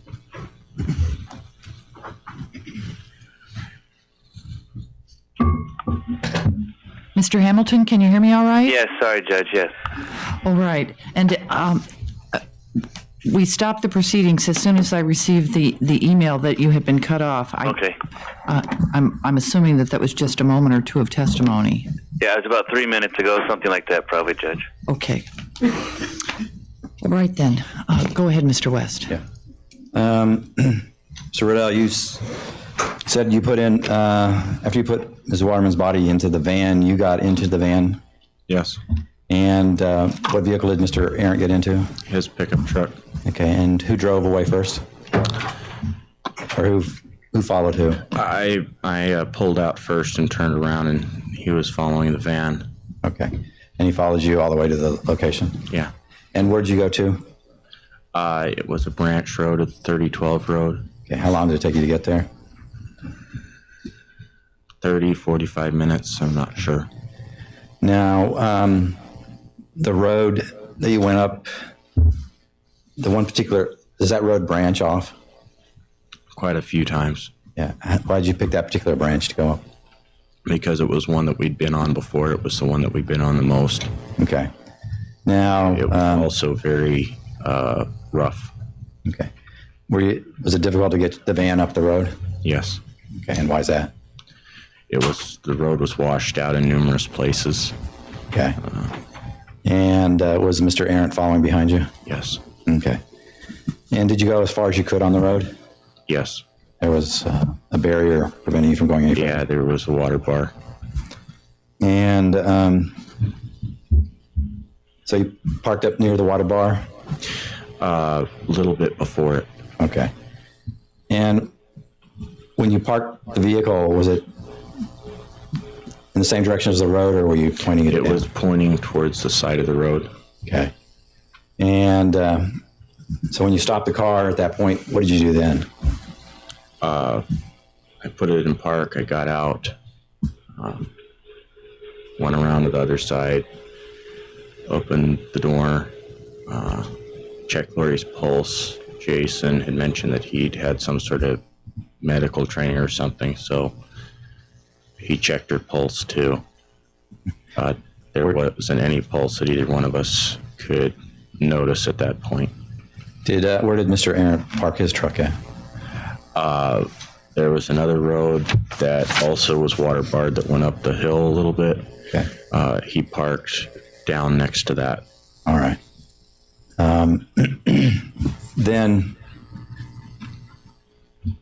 so after the two of you checked to see if you could find a post and you didn't find one, what did you do then? Started collecting all the stuff that I felt should be burned. Went and got the gas jug out of Jason's truck and poured it inside the minivan. Okay. Where at in the inside of the minivan did you pour it? All over. Where were you? I think it was mainly the front. I don't think I'd poured it into the back seat. Okay. Which door did you use were you in when you were pouring it? The sliding door on the right-hand side. Okay. Did you pour any of the gas on Lauri's body? Yes. And At that point, that was primarily where. okay. Poured. And the windows on the van, were they up or down? I rolled them down. Okay. Which ones were those that you rolled down? The front passenger and front driver's side windows. Okay. And then after you poured the gasoline, did you empty the whole thing in there, or did you? No. Probably put a gallon in at that point or so. Okay. Then I forget, I ran back for something. I think I was going back. Jason had like a lighter or something in his truck, and I'd taken the vehicle out of park and put it in neutral. Mm-hmm. And while I was down the hill, it rolled over the embankment. Okay. How far down did it go? 20 feet, maybe. Okay. Much damage done as it went down there? No. Okay. What did you do then? Where were you at when the van rolled down? I was down like near Jason's truck. Okay. Did you see it go down, or you just hear it? I saw like the back end as it was going over. Okay. So when you saw it going over the embankment, what'd you do? Ran back up, then ran back, got the gas jug, and went down the embankment, poured most of the tank into the back of the vehicle. How did you do that? Turned it. I mean, how did you pour it into the back of the vehicle? Just spread it around. I mean, did you open anything to get to it? Oh, I opened the hatch back. You pulled the hatch open? Yeah. Okay. And then is that how then you poured more gas that way? Yeah. And why did you do that? Because I was afraid of going alongside the vehicle. Okay. In case it rolled or something. It was pretty hard to get down there in the first place. Okay. So then what did you do? I ran a trail of gasoline back up the hill. From the van? Yeah. Okay. And then what happened? Jason had got his lighter back, went to find it. In the process, lost track of where the trail of gasoline was. It had been raining or snowing or something, so it was wet. So ended up, Jason had a roll of paper towel that he brought up, dipped that in a little bit of gasoline, lit it, and threw it down into the van. Okay. You threw it? Mm-hmm. I can't hear you. Yes. And where were you standing when you threw the lit paper I was towels? standing on the edge of the road. Okay. So was the paper towels like bolted? No, it was like the paper roll. Yeah. It only had a little bit left on it. Okay. Did you take any of the papers loose, or did you just put gas on that? Just dipped one end of it Okay. in the gas. And then lit it with a lighter? Yes. And then you threw it and it was able to make it in? Yeah. Okay. The hatch was still open at that point? Yes. Okay. And then what happened when you threw the lit paper towels in? It took a little bit to light. Eventually it lit a little bit. At that point, me and Jason ran down the hill to get in his truck. About the time we were getting in, we heard a dull whoomp. And at that point, Jason said we needed to get out of there. So we turned the truck around and headed down the hill. Could you see the truck burning as you were driving away? When we were on the lower side, we saw some of the flames. Okay. Was it a very big fire? Reasonably big. How light was it by this time? Was It was starting to get light. It was dusk. I mean, or dawn, whatever it was. Okay, so about what time was it? I'd say 5:30. Okay. This is the end of November. Wouldn't it be closer to 8 or so? 7? No, we didn't get. It wasn't even 8 when we got back to Hollis. Okay. So then, as you were driving away, who was driving? Jason. And you were in the passenger seat of his truck? Yes. And where did you go then did you go back to the main road? Yes, we went back to the main road. And then where'd you go? We headed down towards Hollis, stopped on a little side road, and burned what we had left of gloves, socks, whatever was left. And about where was that location at? Somewhere out towards Hollis. I don't really know the mile marker. Okay. Was it fairly close to Hollis? I think so. All right. Was it close to Harris River? Yeah. All right. Was there anything near where it was burnt at? Pickup truck. Old Okay. pickup truck. And what did you burn there? Gloves, duct tape, socks, sandals, the cotton cloth rags, the garbage bags. Might have had some other things, but I don't know. Did you put the ropes there? I think so. All right. The sandals you had did you wear those? I had worn them. Huh? I had worn them. Okay, where? I switched into them when I was in the garage. Okay. So you were wearing them in the house. Or once you got in the garage, you wore them. Yes. Okay. Did you change back to the boots after you left the house? I think I had a pair of tennis shoes that I switched into. Okay.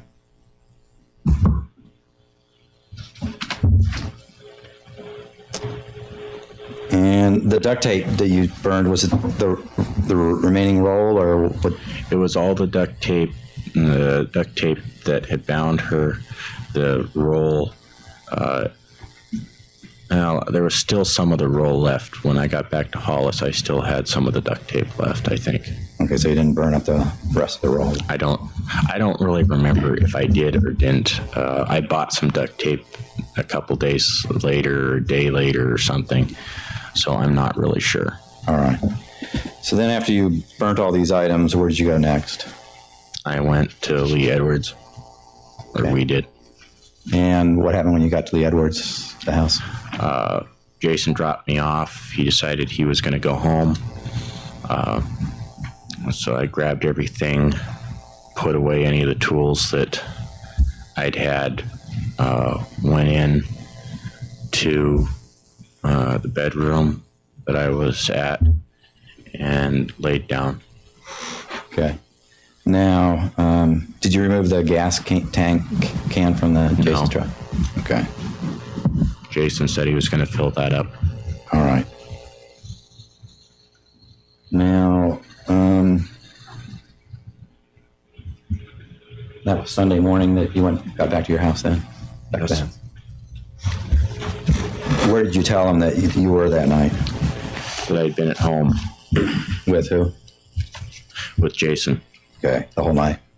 Yeah. You did tell him, though, you had been to Craig earlier in the day. Yes, that I'd gone into Craig and bought some stuff. Okay. And you told him you did have no knowledge about Mrs. Waterman's death, right? Yes, I told him that. Did they ask you to provide a sample from your Yes. mouth? Okay, so they swabbed the inside of your mouth. Yes. Did they take any photographs? I don't know if they took photographs at that point. I think they took, I don't know. I remember the swab. They may have taken fingerprints. I don't remember anything else. Okay. Was it then, or was it the next day that they took photographs of your boots, or do you remember? I wasn't there when they took the photographs of the boot. Oh, I was. Yeah, I guess I was. That was a different pair of boots, so. That wasn't these? No. You sure? Yes, because the pair that I worn was size 8s. Okay. Size what? Size 8s. 8s? Yes. And did you end up, what did you do with those boots then? Which ones? The ones you wore that night? I left them at Lee Edwards. Okay. Did you do anything to them? No. Okay. The boots that I modified were my normal boots that I wore. Your normal boots? Yes. Didn't- I'd worn those set of boots going down the hillside to the minivan when I set it on fire. Okay. So you're saying that the boots that you had on photograph weren't the ones you were using that night? No. I had used it that morning. I'd put them on that morning Which morning? when shortly before I set the van on fire. I switched into my normal boots, which I believe were either size 13s or 14s. Okay. You were able to get your foot into a size 8 boot? It was one of the ones that only goes up to your ankle, and it was extra tufts. So since they're rubber, it stretched around my foot. And so which boot was it that you altered by melting It was my regular boots, and why did you alter those? because I figured I could have left footprints on the hillside going down to the minivan. You didn't think you left footprints at the house? I figured I had, but they were other shoes. Okay. So which shoe did you use when you broke into the house? I was wearing the size 8s when I broke into the house. Okay. I switched into, I believe it was a size 15 sandal while I was in the house.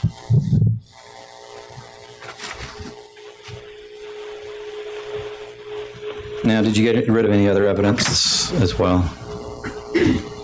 Yes. What other stuff did you get rid of?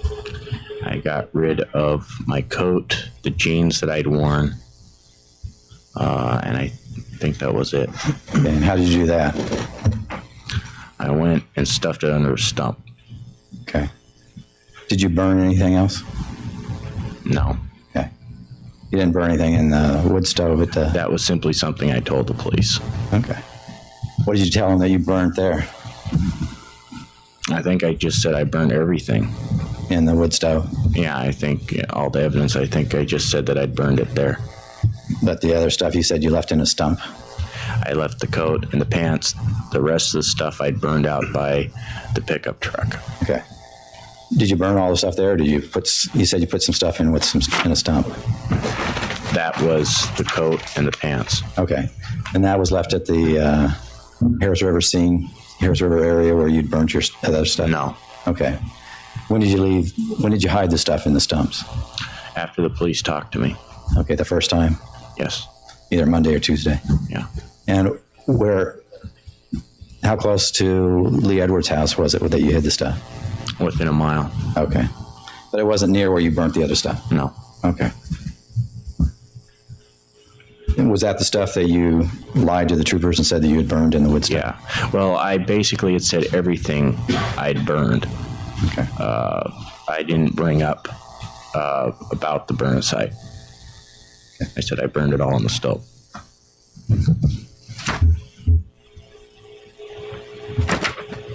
Now, on Thursday evening, Jason Arrant came over to your residence Yes. and talked with you. Yes. You all went riding in his truck. Yes. Okay. And the two of you talked about what had happened. Yes. Okay. And were you aware that he was wearing a wire at the time? No. You're certain you weren't aware of it? I thought that the police had a bionic ear or something, were listening in from nearby. Okay. I just didn't think he would wear a wire. I'd already told him I was willing to take the fall, and I would have thought that he would have just told me rather than done it that way.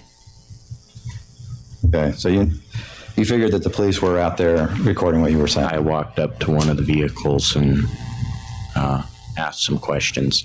It was a trademark police type of vehicle, not something that somebody normally would buy. Okay. So when you were talking to Jason, you knew that you were, or you figured you were. I basically knew I was being recorded. I didn't know it was a wire. Okay. And then after that, you moved. So right after that conversation, you moved back to your parents' house that same night? Yes.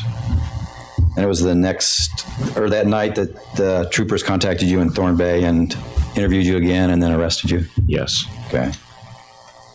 And then you talked to him the next day on the 19th about what happened, is that right? Yes. Okay.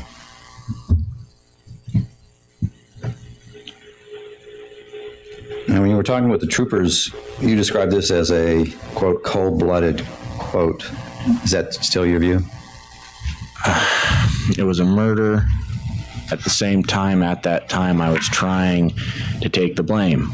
I was trying to look as bad as possible. So you don't think it was cold-blooded now? It was murder. I mean, I didn't want to do it. But I don't know. The perception that I was trying to get across at that point was someone who would be willing to go out and do it on their own without anyone else's input. But in your interview with the troopers, particularly that last one on the 19th, you did talk about how Jason was involved in the murder, didn't you? Yes, I still didn't tell everything. Now, I was in between. Okay. Now, I'm sorry, I didn't hear that last answer. I was in between. Okay. Now, how did you get involved in the plan to kill her? Jason came and asked me to help him kill her. And when was this? Originally, he had said he wanted to kill her. Probably it would have been sometime late August or I think it was the end of August. 2004. Yeah. Okay. And did you agree to help him? Not at that point. Okay. Did he ask, how many times did he ask before you agreed? He pretty much just kept bringing it up after I told him that I wouldn't kill somebody unless somebody's life was in jeopardy. He just would bring up that he felt that it was better off if Lauri was dead. What was the reason he gave to asking you to kill her? He felt that Lauri was a threat to Rachelle. Okay. Did you agree with him? At that time, I didn't think she was that much of a threat. Okay. And so how long was it before, from the time he first asked you, when you finally decided to agree? Well, a couple of weeks later, he ended up coming to me and asking me to help him kill Lauri. And he told me that Lauri had threatened Rachelle's life. Okay. And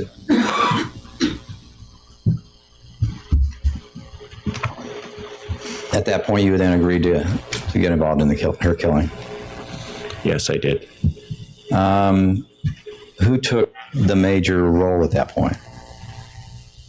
At that point, it was supposed to be both of us. It had been said that we were each to go home, and he'd go home and he'd try to come up with something. I'd try to come up with something, and we'd get back together once he was available again.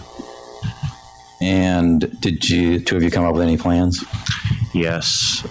Jason came up with, he thought of injecting Lauri with bleach.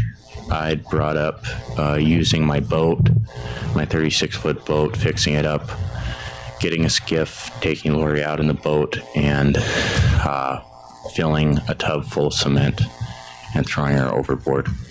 Okay. Jason said that he didn't think that would work because he didn't normally go fishing, and he didn't think he could come up with an excuse to borrow his parents' skiff. So I said, what about a lake? And he thought that was a great idea. So it was decided to go with that. And we started trying to find a lake. Okay. Were you able to locate a lake? No, we were not able to locate a lake. Okay. The Hawak Lake, did you reject that one? We never even brought that one up. Okay. Isn't that about the largest lake in Southeast? It was also very close to Right. a community. Okay.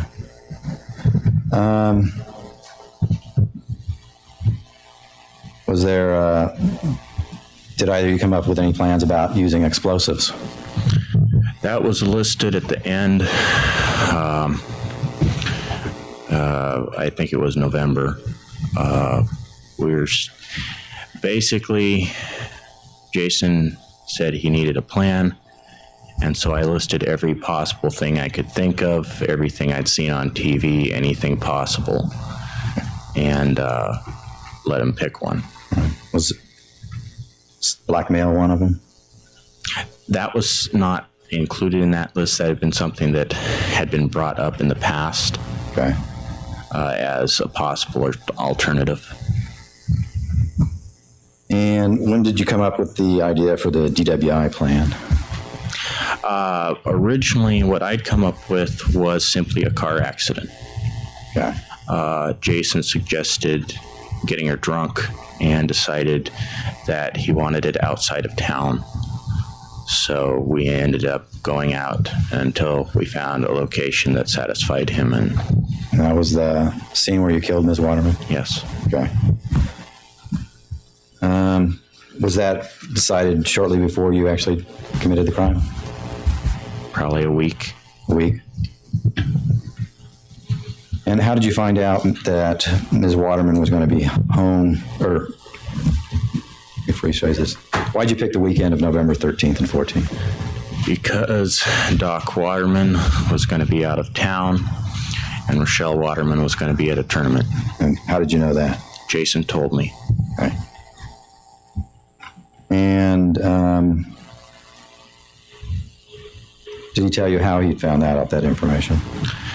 I think he said that Rachelle had told him. He had, at one point in the past, probably from the very beginning, he'd mentioned that if Rachelle went to tournament, that he thought that would be the best time to kill her, kill Lauri. And did he say why?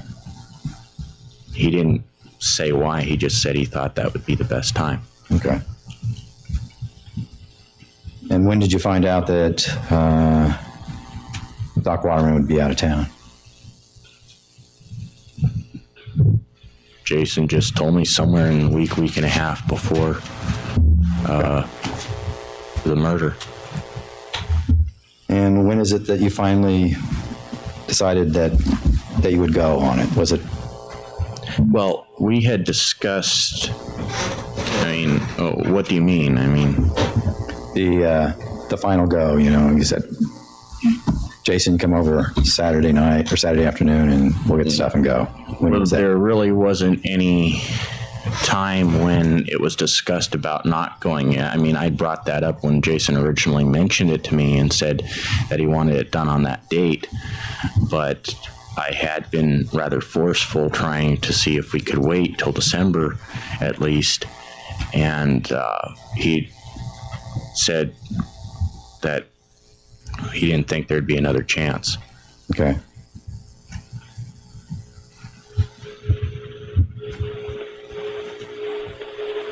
Now, did you discuss what you did prior to that night with anybody else other than Mr. Arrant? No. When Mr. Arrant came and talked to you, did he tell you anything about Ms. Waterman asking him to kill her mother? I don't remember all of that one. I know he told me that back in, I think it was early September. But I can't say that I remember discussing that with him when he wore the wire. Okay, but when he first approached you, did he tell you that Rachelle Waterman had asked him to help her? He had said that he had brought it up to her originally when he first come to me and said that he wanted to kill Lauri somewhere between then and when he finally asked me to help, and I said yes. He said he brought it up, and Rachelle had said she thought things were getting better or something along those lines. And when he came to me and I said yes, he said that he brought it up again, and Rachelle had said yes. But do you remember him saying anything about that Rachelle had asked him to help? He said he asked her. Okay, and she said yes, that she wanted help. That's what he said. Okay. And this was in September? I'd say early September. Okay. Was there a time when you almost shot Mrs. Waterman? Yes, there was. And do you remember approximately when that was? Mainly, I know it because of the email from the evidence that was presented, which was September 29th, and I'm assuming that when Jason said that was the date, that is the correct date. Okay. But does the latter part of September sound about right? Yes. And tell us what happened there. How did you get started on it? Jason had gotten a call from Rachelle, I assume, and I was on the computer. He went from the phone, which was in the living room. I was at his parents' place at this point.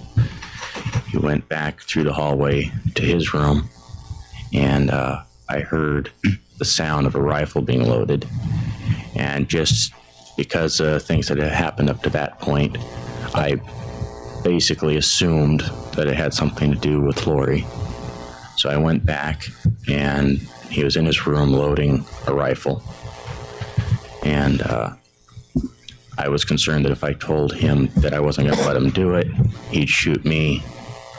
So I said first that I wasn't telling him no, that I wasn't going to try to stop him, but what was he doing? And he informed me that Lauri had, I think he said something about and again mentioned threatened Rachelle's life, that Rachelle was afraid to go home, and that he was going to go up to the Craig school and shoot Lauri Waterman. And I tried to talk him out of it. Brought up that despite the fact he thought he had hid the relationship, that I felt a lot of people knew he had been going out with Rachelle, and that if he shot Lauri, who would be the next person they looked at? I wasn't convincing him, so I said that I would do it. Give me a week. I'll try to come up with a plan. Tell Rachelle, try to get her to wait. And he ended up going, and I don't know whether he actually called her. I assume he did. He said that she was willing to wait. And so I spent the next week trying to come up with something that didn't involve going to jail, and I just couldn't come up with anything. So I finally decided just to go ahead with shooting Lauri. Okay. And how was that to happen?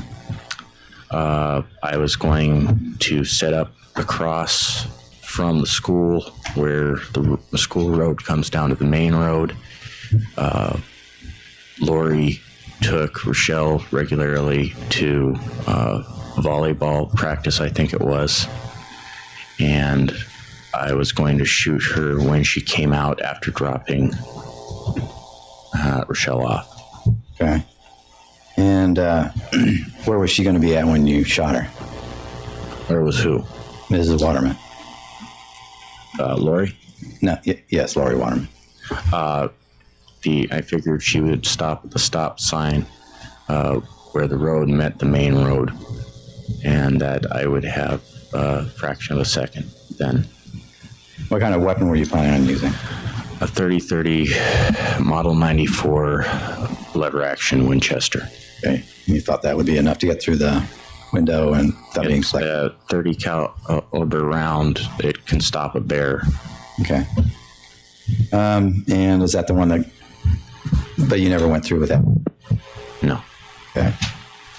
And is that how close did you come to doing that? I don't really know. It never actually, I mean, I set up, but Lauri wasn't there. Okay. So I don't know how close I was or not. Well, you were at the location to do it. I was at the location, but I mean, mentally, I don't know. I even was debating it then. I don't know how close I came at that point. Now, would you say that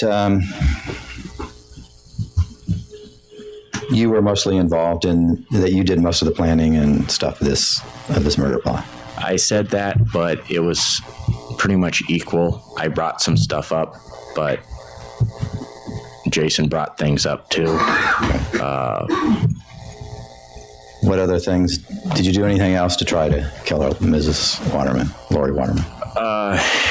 There was one time that, earlier on, when Jason first came to me, he was quite insistent. We were going to kill Lauri within like a week or two, very soon. And so we went looking for a lake, and he was going to have us go ahead without, even though we hadn't found a lake, I don't know what we were going to do, but we were going to do something. And it turned out that there was some volleyball girls over, and I just wasn't interested in having anyone else possibly hurt. So how close did you get on that one? Once found out the volleyball girls were there, said no. Okay. So you didn't even go near the residence then? No. Okay. Other than the shooting one where you sat outside the school, and then the one where you actually went into the house and ended up killing her, is there any other time that you came close to killing Mrs. Waterman? Well, I can't say it was close. There was one time a couple days before Jason had done the loading the rifle bit. that somewhere around there, I was at his place. Apparently, Rachelle had been grounded from the computer, and Jason was freaking out because he couldn't get a hold of her. We ended up going over there. He wanted me to check out the house, make sure. He was saying that what if Lauri had killed Rachelle? What if Rachelle couldn't take it anymore and had killed Lauri and then was going to kill herself? So we decided to go check it out. He made a phone call from Black Bear, and That's Store and Cloak. yeah, Okay. Lauri answered the phone. Then we went over to Craig, stopped the vehicle at the same place we did on the night of the murder, went down the trail. When I was getting out of the vehicle, he'd had a large, I think it was a wire-wrapped handle knife that he'd been keeping in the vehicle that he handed to me. And he told me that if I didn't see anything, to go in and kill Lauri.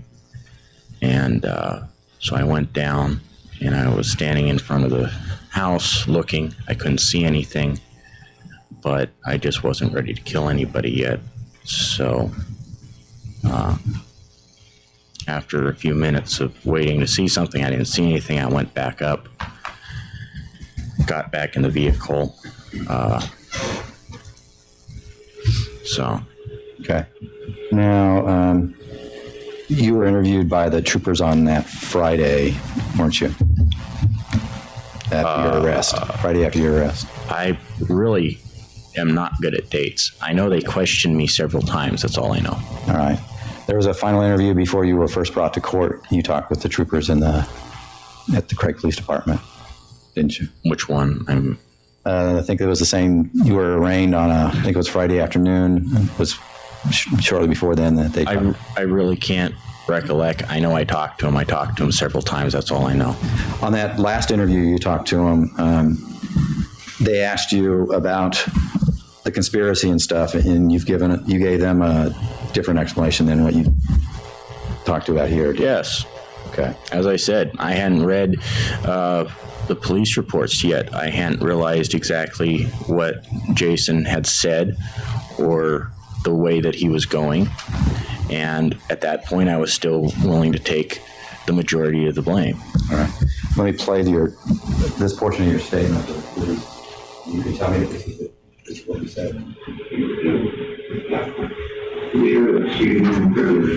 Questions you want to ask? Okay. This question goes to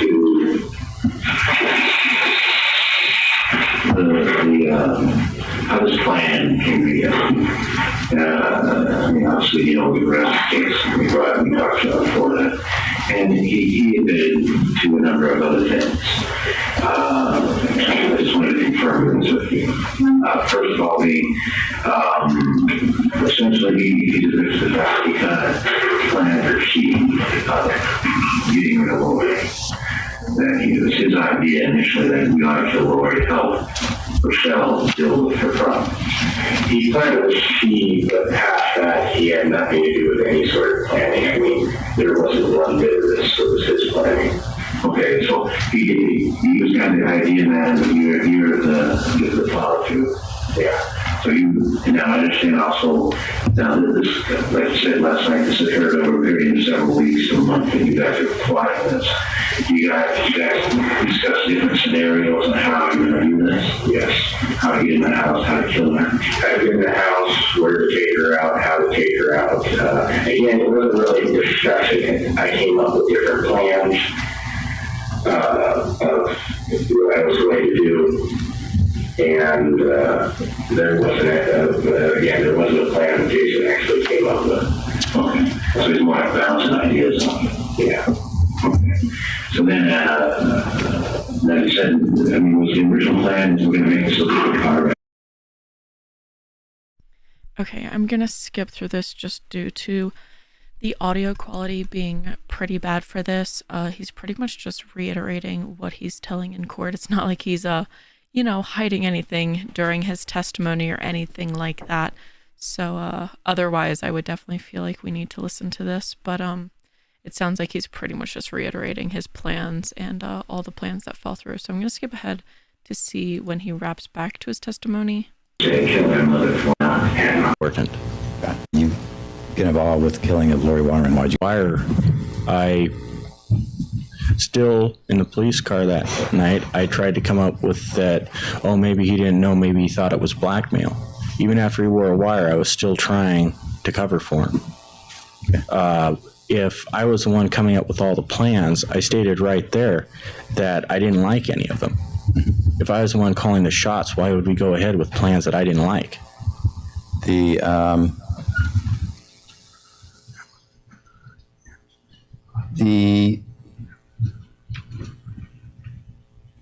But on the tape, you mentioned a number of the scenarios that you came up with. Is that right? Yes. I didn't mention any of the ones Jason came up with, and any I would have said was mine. Okay. And you testified, I think, a little earlier that you've since then read all the police reports about what everybody's been saying and everything. And now you're coming up with saying that it was Jason who was the primary person involved. I'm not saying he was the primary person involved. I think we both have responsibility in this. Mm-hmm. He would say whether or not a plan would go. If he didn't want a plan to go, the plan didn't go. I mean, at the end, I tried to get us to go a different route. I had money showing up in December. Okay. That's what I wanted. And how much money was it you're talking about? I was looking at least $3,000 and possibly another $10,000. Okay. Now, why did you go along with when Jason came to and requested that you get involved with the killing of Lauri Waterman? Why did you go along with it? At the beginning or at the end? At the end. I don't really know. He was pushed real hard. I felt responsible that if I waited, and I mean, Jason even brought it up to me that if I didn't do something and something happened to Rachelle, I was responsible for that. If she got hurt, if she got killed, that it would be my fault. And so I decided to go along with it. Okay. Now, after you've been under arrest for about a month, you wrote a letter to your parents? Yes. Okay. And in it, you don't really say too much about Jason except for, unfortunately, I had Jason involved and he had about as much backbone as a jellyfish. But you don't talk about anything about Jason's being the primary person involved or any of that stuff, do you? No, I wouldn't put that in a letter. I've talked about it to people, but I never put it in a letter. All right. And even though in the letter you told your parents about why you had that you had killed Mrs. Lauri Waterman and the reasons why you had killed her, but you never put anything there about Jason's involvement, did you? I'm someone who I count my loyalty very, very important. Okay. And as I showed, I ended up doing literally anything for someone. It was the fact that I felt Jason was lying that made it where I was not willing any longer to just say it was me. Okay. And in your letter, you also explained the reason you did it. You said, as for why I did what I did, I tried to find a way to emancipate Rachelle or get social services involved. I couldn't get either to work. But you testified that you didn't get social services to work, contact social services. I wasn't saying that I was trying to contact social services. That's not what that says. That I couldn't get it to work. That I couldn't come up with anything that I counted as evidence. There had been times throughout this where I'd wanted to try to come up with something that would count as evidence to take to social services. I felt that without evidence of abuse, social services wouldn't believe me. Okay. You didn't have any evidence of abuse? I'd seen bruises, but that's not pictures. That's not video. That's not solid, irrefutable evidence.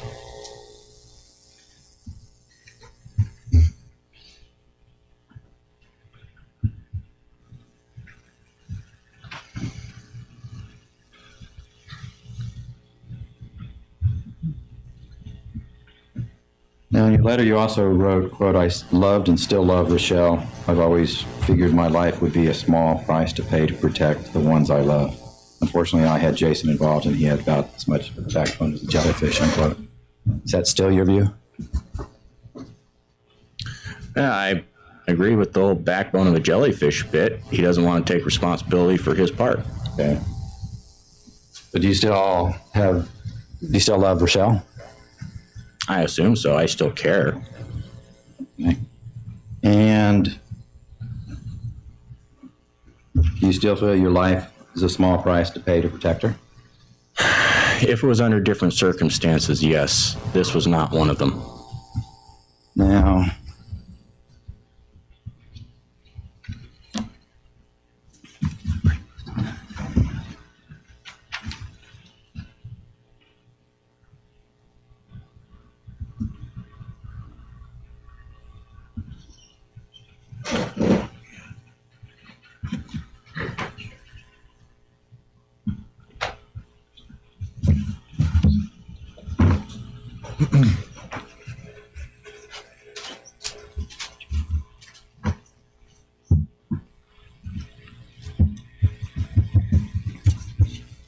just a couple of things. On the incident where you were waiting to shoot Mrs. Waterman, Lauri Waterman, I wasn't clear. Why didn't that go through?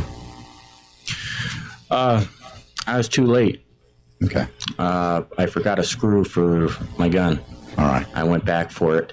I don't know whether she'd already come back or what, but I think I may have seen her on the one I was walking.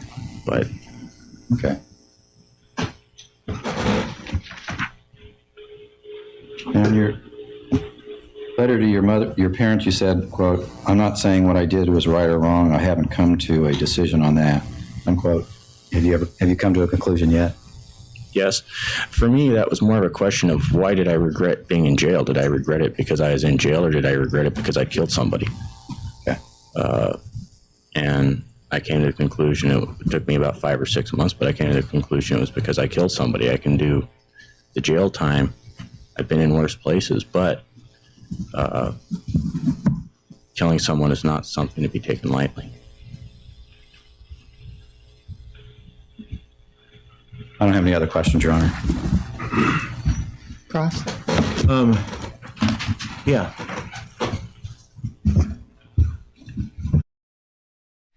All right, the next bit of his testimony is in a different segment, so let's continue to that. It's interesting because he seems like he just doesn't even like process his own emotions that he does have in the you hear that when they say, do you still love her? And then he would say things like, I assume so.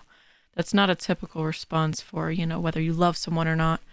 And then even this of like, what do you regret? And him saying that he wasn't even sure what he regretted is, he's just not even processing his actual emotions and what he's feeling through the crime and then through the repercussions of it.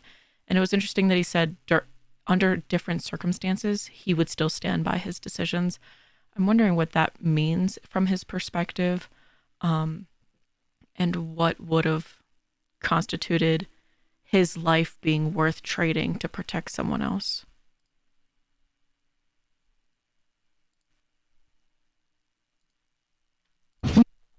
And Mr. Radel, I remind you that you remain under oath. Mr. West had concluded his direct cross-examination. Mr. Wells? Thank you. Oh, and let me just make sure. Mr. Hamilton, you're still online? I am, Judge. Thank you. Okay. Go ahead, sir. Casey. Mr. Radel, did Rachelle Waterman ever ask you to kill her mother? No. Did Rachelle Waterman ever tell you, I want my mom dead? No. Did Rachelle Waterman ever come to you and say, let's figure out plans to get rid of my mom? No. You killed Lauri Waterman, Yes. and you were charged with a slew of crimes, right? Yes. You've already pled in this case, haven't you? Yes. You pled guilty to murder in the first degree. Yes. Murder in the first degree means essentially that you killed somebody intentionally, right? Yes. What's the sentence that you're going to get under the plea bargain? Up to 99 years, but no direct limits on parole. What's the maximum sentence on murder in the first degree? 99 years. You say that there's no limits on parole. When could you potentially be eligible to get out of jail if you were given a sentence of 99 years? 33 years. And if you got good time, you know what good time is, right? You have to say something because they don't. Okay. We'll talk about good time in just a second. When would you be released on parole? With good time? Yeah. That's 66 one years. third. Yeah, 66. So somewhere between 33 and 66 years, you might get out of jail. Yeah.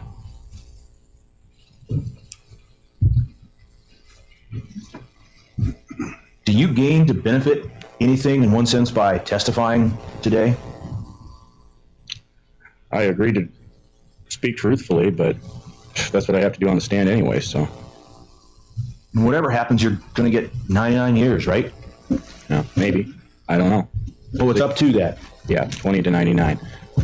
That's the sentence range for murder in the first Although degree. even if I got 20 years, I still have to serve 20 years. There is no good time. There is no parole on that. Okay.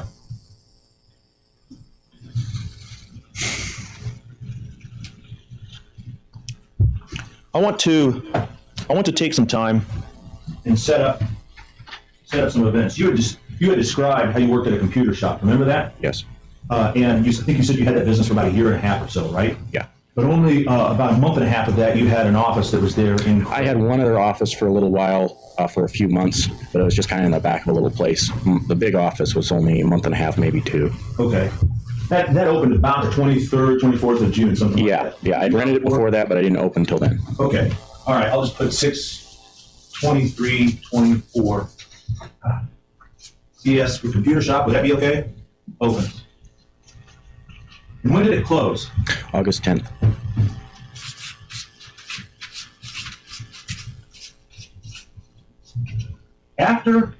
Before I get there, you said that Ms. Waterman, Rachelle, worked at your computer shop for a bit, right? Yeah.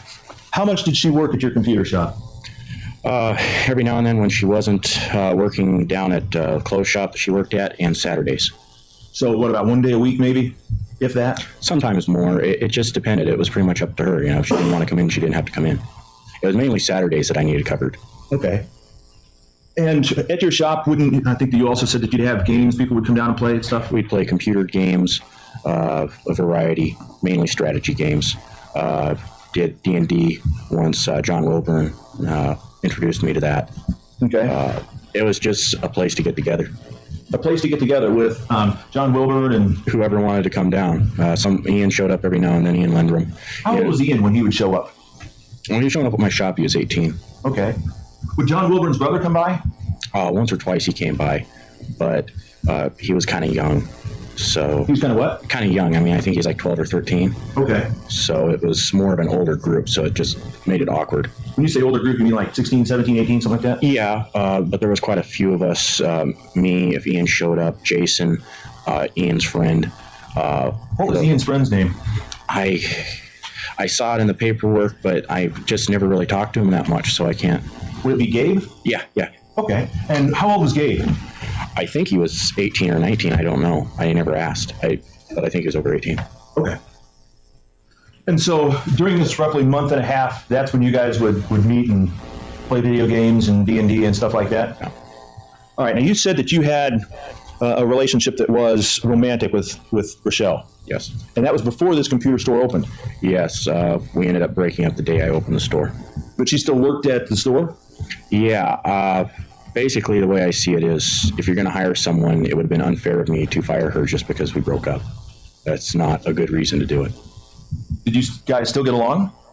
Reasonably so. I mean, we had a bit of a falling out there, but we got back on a pretty good footing reasonably soon. After your romantic relationship with Rachelle had ended, did you try and encourage her to date your friend Jason? After she ended up telling me she had an interest in Jason, I decided to do my best to help the two of them to get together. Mainly it was talking to Jason. Before that, I basically defended Jason's honor, that he was a good guy and all that, but I wasn't directly trying to get the two of them together. Once she expressed interest, I trusted Jason, and therefore I felt confident that he'd treat her right if he got with her. You trusted Jason. Why? I just trust people. It's what I do. Unless I see evidence that someone is lying to me, I believe them. How long had you known Jason? Since we were both 16. Were you friends, or was it deeper than that? Blood brothers. And for me, I was raised, an oath is an oath, you keep it. And to me, that meant anything that was mine was his. I mean, he could ask for the shirt off my back, my money, my boat. And sometimes he did ask for stuff like that. If he asked for something, I'd be there for him. You talked about how you were raised that an oath is an oath. Can you describe what it was like as you were being raised? Very religious, lots of discipline. What kind of discipline? Physical. Describe that for me, please. Switches. What do you mean by switches? Like berry bushes, Okay. Cedar branches, whatever, thin, whippy pieces of wood. 1x4s, 1x2s, broom handles, rubber hoses, hands, not too many fists, maybe an open hand if that ever happened, but that was rare. Basically, my parents believed in the verses that say, spare the rod, spoil the child, that you didn't stick children in corners, you didn't do things like that. That was just not the way to go. There's a big difference between a wooden spoon and a rubber hose, don't you think? I thought that, but at the same time, I grew up in that. I thought it was wrong, and I tried to express it, but I usually just... Made it worse? Yeah. And there had been wooden spoons at one point. It graduated to a metal spoon eventually, after the wooden one broke. So how did that make you react when Jason was telling you that Rachelle was being beaten by her mother?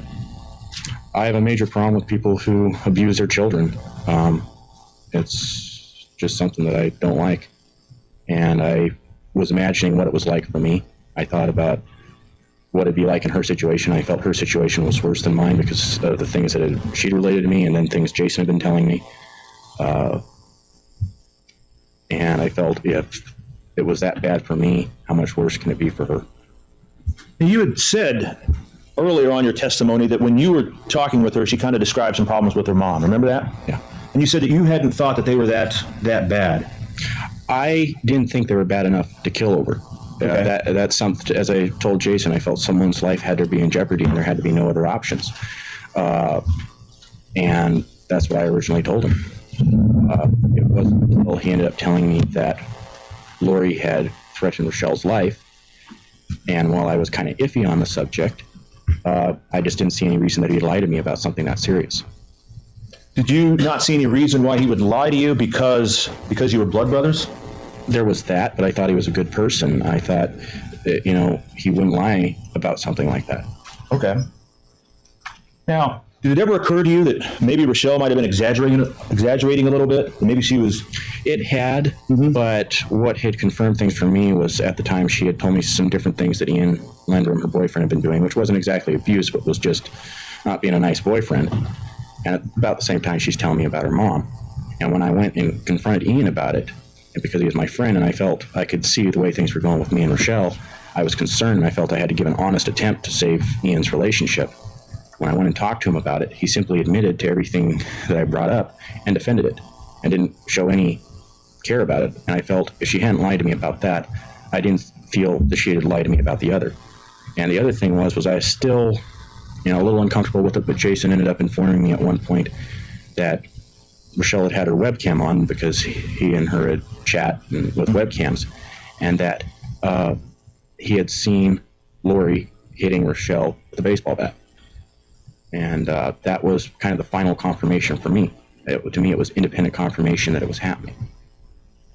When did Jason say that occurred? It was somewhere within the period, a week and a half or so before he asked me to kill Lauri, and I ended up saying yes. Okay. We'll address that in just a second. When you went and talked with Ian, was that based upon what Rachelle said, or was that a different time than when Jason had asked you to deal with Ian? That was based upon Jason coming to me, and he wanted Ian dead. Why did he want Ian dead? He said he'd had a dream where Ian forced Rachelle to commit ritual suicide. And he knew, because I'm very open with close friends, that he knew that I believe in psychics and I believe in prophecy and things like that. And he brought it up to me, and I told him that I didn't care how much I believed in that stuff. I wasn't going to kill somebody over a dream. So what did you do? I ended up going up immediately after to where Ian worked, which was at Papa's Pizza, and told him to stay away from Rachelle, to leave her alone. When was that? August, late August. Late August. So late August is about the first time that Jason comes to you and says that Lauri Waterman needs to be killed? Yeah, it was definitely in the last 2 weeks of August. Well, let me ask you this. After your computer store closed, did you ever have a face-to-face meeting then again with Rachelle Waterman? No. Well, after it closed, yes. After it closed, yes. When was that? She would come down to my boat, her and Ian. Her and Ian? I mean, Jason. And when, how often did that happen? Reasonably often. I mean, I'd say definitely once a week. I think it'd be every other day, sometimes every day. And when was the last time that she did that? I'm not sure. It was in August, and she had gotten caught sneaking out. So she didn't want to risk getting caught again. So around the 20th, 25th, somewhere around in there maybe? Somewhere in there. I'm not really sure. And that was after that, between that time then and the time of Lauri Waterman's death, you did not have another face-to-face meeting with Rachelle? No. Okay. I'll just put it approximately.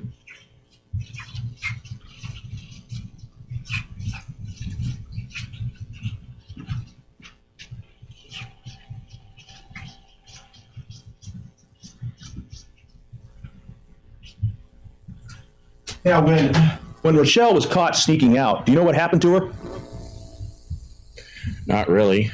I was told that Jason told me that she was beaten and that she was grounded for like 2 months.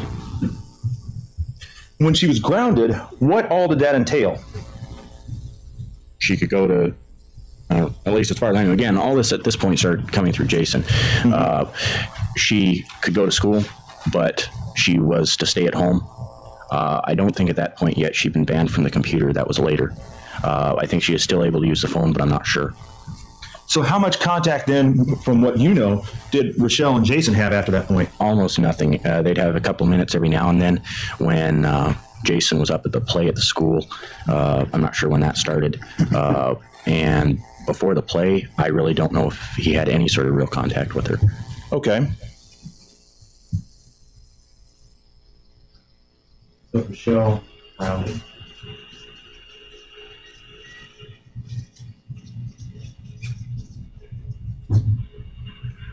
And so when the contact then with Jason cut off, is that when Jason then came to you and said, we need to kill Lauri Waterman and Ian Lindrum?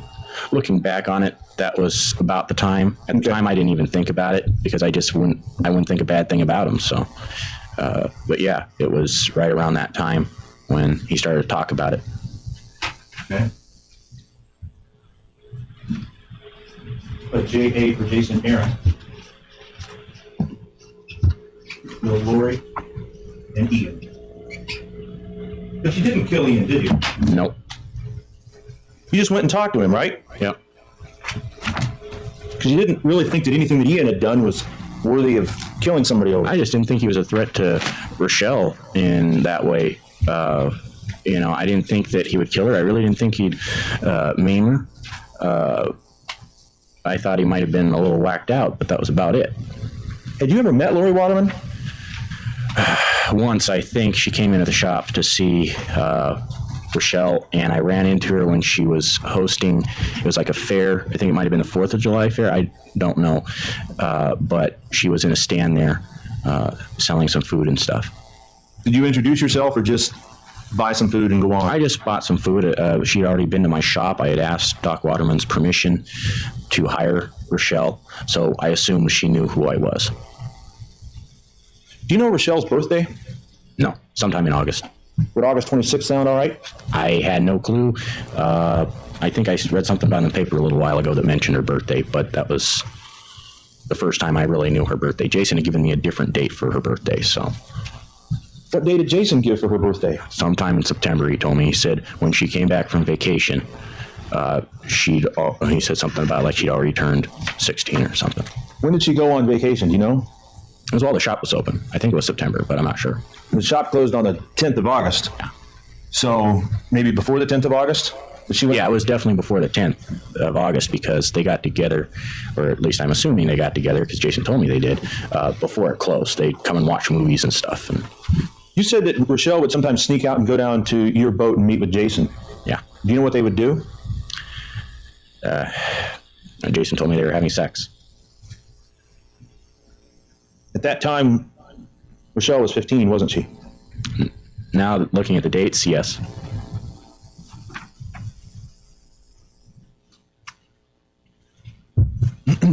How many times did Jason tell you that you needed to kill Lauri? You mean in the period when I said no or afterwards? In the period you said no. Let's deal with that first. This is this one here, roughly the end of August. I'd say maybe a half dozen. I mean, he brought it up just about every time he came to see me or any time I went to his house. Did you ever tell Jason that maybe you ought to just wait a couple of years? I didn't mention that to him at that point. I just really didn't think it was going to happen. I thought it was just a harebrained thing with him being defensive at that point. Defensive about Rachelle? Yes. Not being able to see her or just protective? Protective. I felt he was very protective of people. I kind of typified him like me. Yes, I've killed a woman, but I'm very protective of women and children and would do anything to protect them. You know, up at that point, I just kind of assumed to be stepping in front of a bullet or something, but I felt that he was the same way. So I felt he was very protective of Rachelle, not because of the relationship, but because of her being a young woman. You said you seemed like kind of a harebrained scheme. Why? I just didn't see Rachelle ever saying yes to it. I mean, she didn't like war. She didn't like killing. I mean, when he told me she said yes, it flabbergasted me.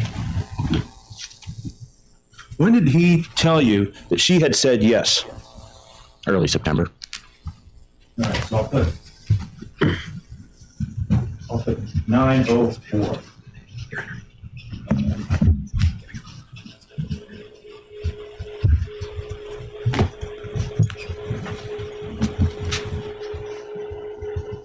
You said that flabbergasted you.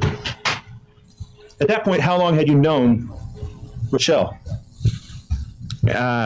Distantly for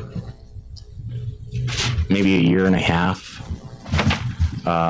Personally, since early 2004. Why did it flabbergast you? She just had always seemed to dislike violence.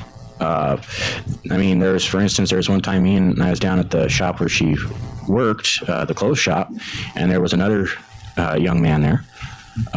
And we basically got in a macho contest, talking about how tough we were and stuff, and boxing and a few other things. And she was very upset with me afterwards. She said she didn't like that kind of attitude. She didn't like violence. She didn't like guys playing macho. Really? And she talked about not liking war. I mean, I happen to be someone who's conservative, and I may be a little bit more warlike than some. And so we had a difference of opinion on those issues. So I just didn't think she was someone that would be that way. She was a lot more peacenik liberal type? Basically. Now again, Rachelle never told you that she had said yes, right? No.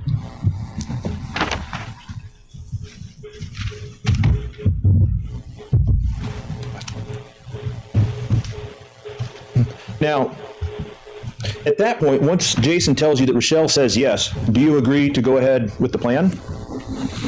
I said, I guess so, which basically counted as saying yes. I figured he'd inform me. Why? Because I'd already told him that, to me, someone's life had to be in jeopardy, so I felt something must have happened, because I'd said that multiple times to him. Did he ever say anything that had happened? He just said that Lauri had threatened Rachelle's life. He didn't say anything specifically. Later on, next time he mentioned something along those lines, he said Rachelle had gotten a B, and that's why she got threatened. And I think that was also when she got grounded from the computer. But again, Rachelle never told you that her mom had threatened you. No. If Rachelle had told you that her mom had threatened you, would you have believed her? I would have talked to her. I'd have asked her a few questions. Do you regret not talking to Rachelle after roughly the 20th, 25th of August, 2004?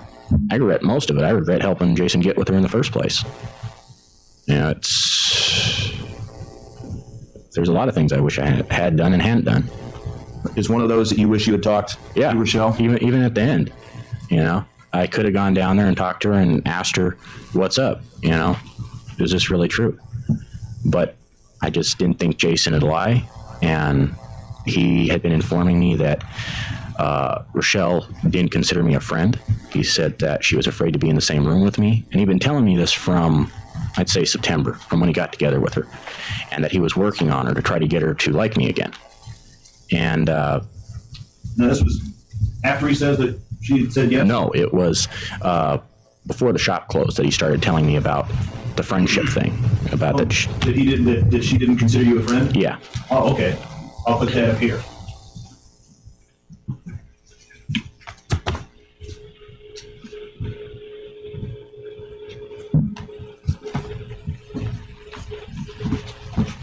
And I mentioned that it didn't seem to match up with reality. I mean, she talked very personally with me about wanting to get with Jason. Mm-hmm. She'd gone down on the beach alone with me to just talk to me on 4th of July.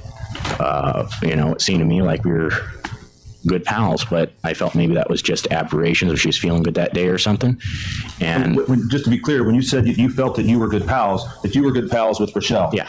Okay. And so what Jason was telling you and what was happening with Rachelle were two separate things. Yeah. But I felt he wouldn't lie to me about that, so I just felt that I must have assumed wrong about where Rachelle and I were at as friends. And so it just made it where I really didn't want to go talk to her. I was afraid in some ways to go talk to her. So Jason was doing what he could to keep you away from Rachelle. Looking back on it, that's what I think was happening.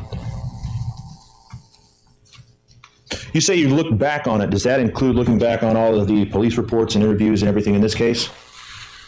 It's more so just looking back on it as where things have gone. Some of the police report with things Rachelle said when she was talking to the police, where it seemed to me obvious that she had considered me a friend, and she told the police that, and that was at odds with what Jason had told me she'd been telling him. So. Okay. So it's not just police reports, but your own personal experience and looking back. Well, looking back on it, it's like there's a lot of places where my instincts were telling me, it seemed to me like he was lying to me, and I just brushed it aside. And now looking back on it, I think my instincts were right. I think I should have listened to him. Should have listened to your instincts? Yeah. If you'd listened to your instincts, would we be here today? No.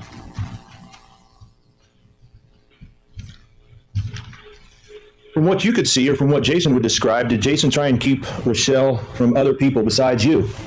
Yeah. John Wilburn. How would he do that? I only know specific instances. I know he tried to intimidate Ian Lindrum. He himself? He made mention of like saying something to Ian when he was like at Papa's Pizza. I don't know if he ever said it, but that's the way he conveyed it to me. So this is different from him telling you that you need to go kill Ian? Yeah. Okay. This was just that I didn't like him, and and then Gabe was another one that he had a problem with, and he said something about Gabe needed to keep his mouth shut about Rachelle or something. I don't really know what it was about. It's just something he mentioned. The most specific instance was John Wilburn, which was after the planning of the murder had started. He ended up coming to me, I think it was actually November or late October. Mm-hmm. He came to me and said that Rachelle had mentioned that John seemed interested in her. He'd gone to John, confronted John, and John had admitted it. He'd warned John that it was creeping Rachelle out, and that if he didn't stop it, he'd have to deal with Jason. At that time, how old was Jason? 24, I think. And how old was John Wilburn? 15. Do you know anything else that Jason did for John? He got John porno. I know that much. For doing what? Taking messages to Rachelle, I think it was. Did you ever see any of the messages that went to Rachelle? Not until after I was arrested. Okay. Okay. All right, so in early September, Jason says, hey, Rachelle says yes. And so you say, all right, let's start the plan. When were you looking for lakes? Probably started in middle of the week. It was within a week. I mean, it was very soon that we got back together, and I ended up bringing up the boat idea, and that got nixed. So I brought up lakes, and he said he thought that would work. So we went looking for lakes. Lakes here, would that be okay to put next? Yeah. All right.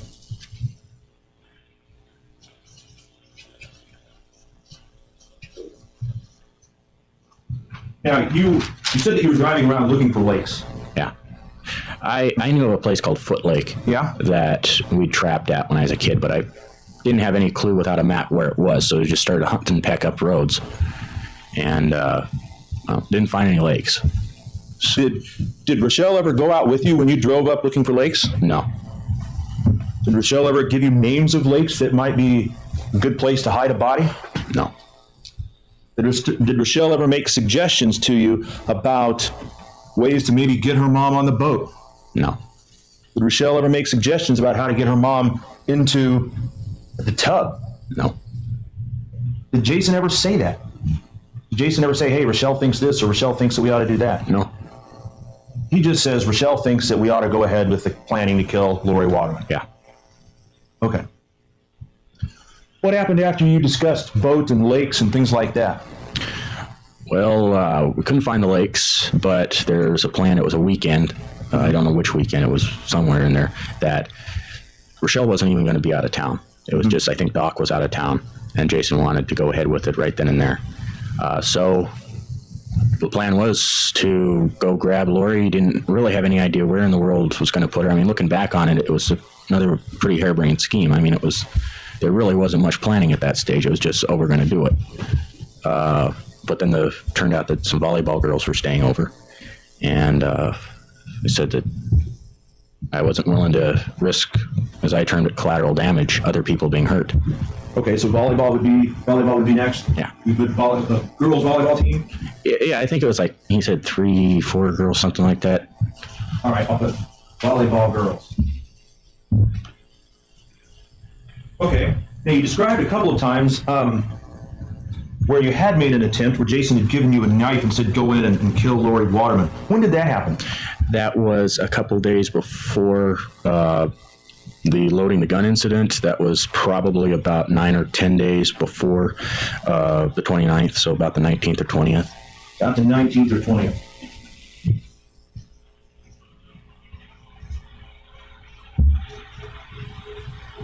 All right. I want to break this down. You said that Jason gets a phone call? Is that right? Is that how it started? Well, that was with the gun. Okay, I'm sorry. What happened with the knife then? He couldn't get a hold of her. He was used to talking to her online, and she wasn't online. That was it? Yeah.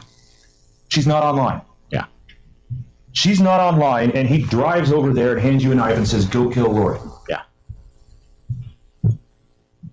Is there any indication at all that Rachelle had said this would be a great time to do it? No, it was just, as I'd say, he was freaking out pretty bad about that he couldn't get a hold of her. He was saying to me that maybe Lauri had killed her or hurt her. Maybe Rachelle couldn't take it anymore and killed her mom, and then she'd kill herself out of remorse. He was just freaking out. Did any of those seem like really likely possibilities? I didn't really think so at that point. So but why did you go with him? Until we got there, I just thought I was supposed to check out the house. So where did you wind up going? On the backside of the house? No, there's a road on the upper side, a little trail that goes down by the end of the road that the Waterman house is on. I went around the front and stood in front of the Waterman's house. Stood in front of the house. Okay. Yeah, there's a bunch of windows on the front, so I was trying to see if I could see something in there. Okay. Is that about the only time, aside from the one time that you went to the house, was that the only other time you'd been to her house before the night? I had walked by on the street. Mm-hmm. I walked regularly at nights. I walked all over town. Okay. So I've been on just about every street at one point or another. So you're standing in front of the Waterman house with a knife in your hand.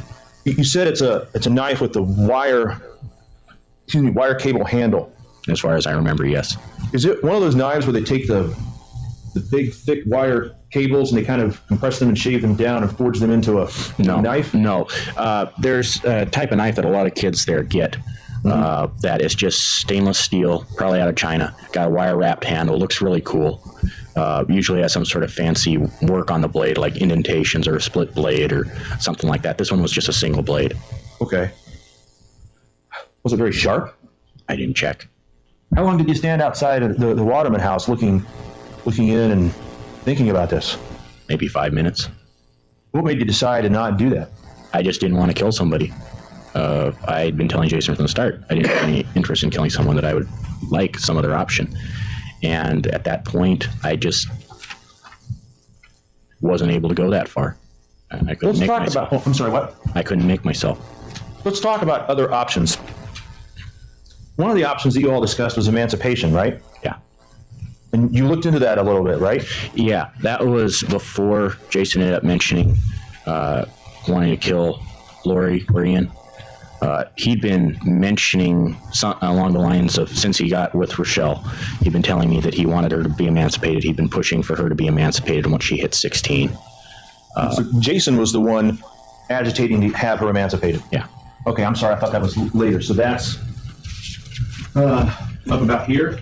That would be before the 20th. Before the 20th? Yeah. It was, it started in maybe July, August. It was before, he mentioned it to me at least, before the shop closed. Well, we'll put it here because we've got room here.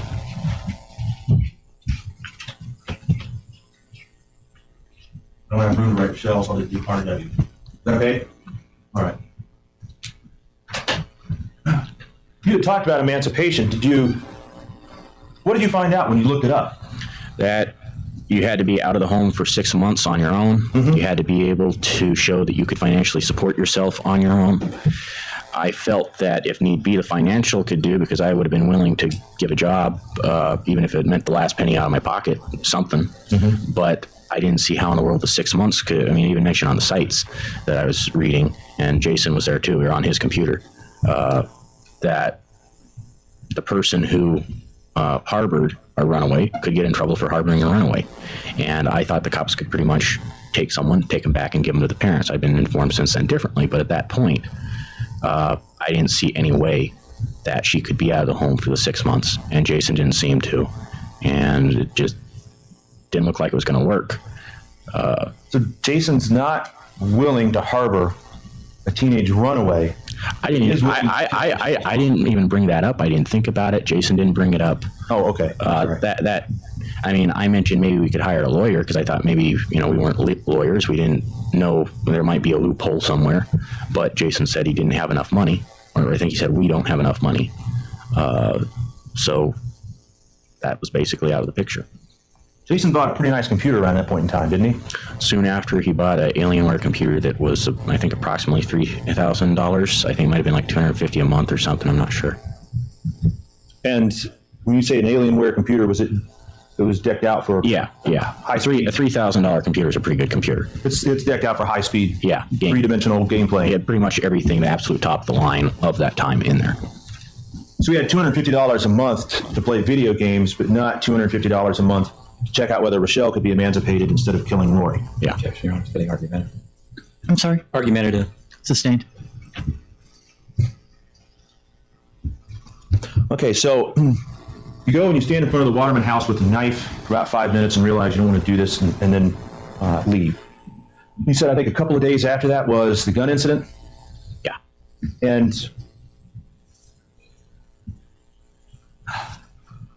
Judge, I'm willing to keep going. It's about 2:20. This would probably be a pretty good place to break. I'm nowhere near finished, but I'll do what the court wants, and I can keep going to 2:30. I just figured that. Let's go till 2:30. You want to go till 2:30? Okay.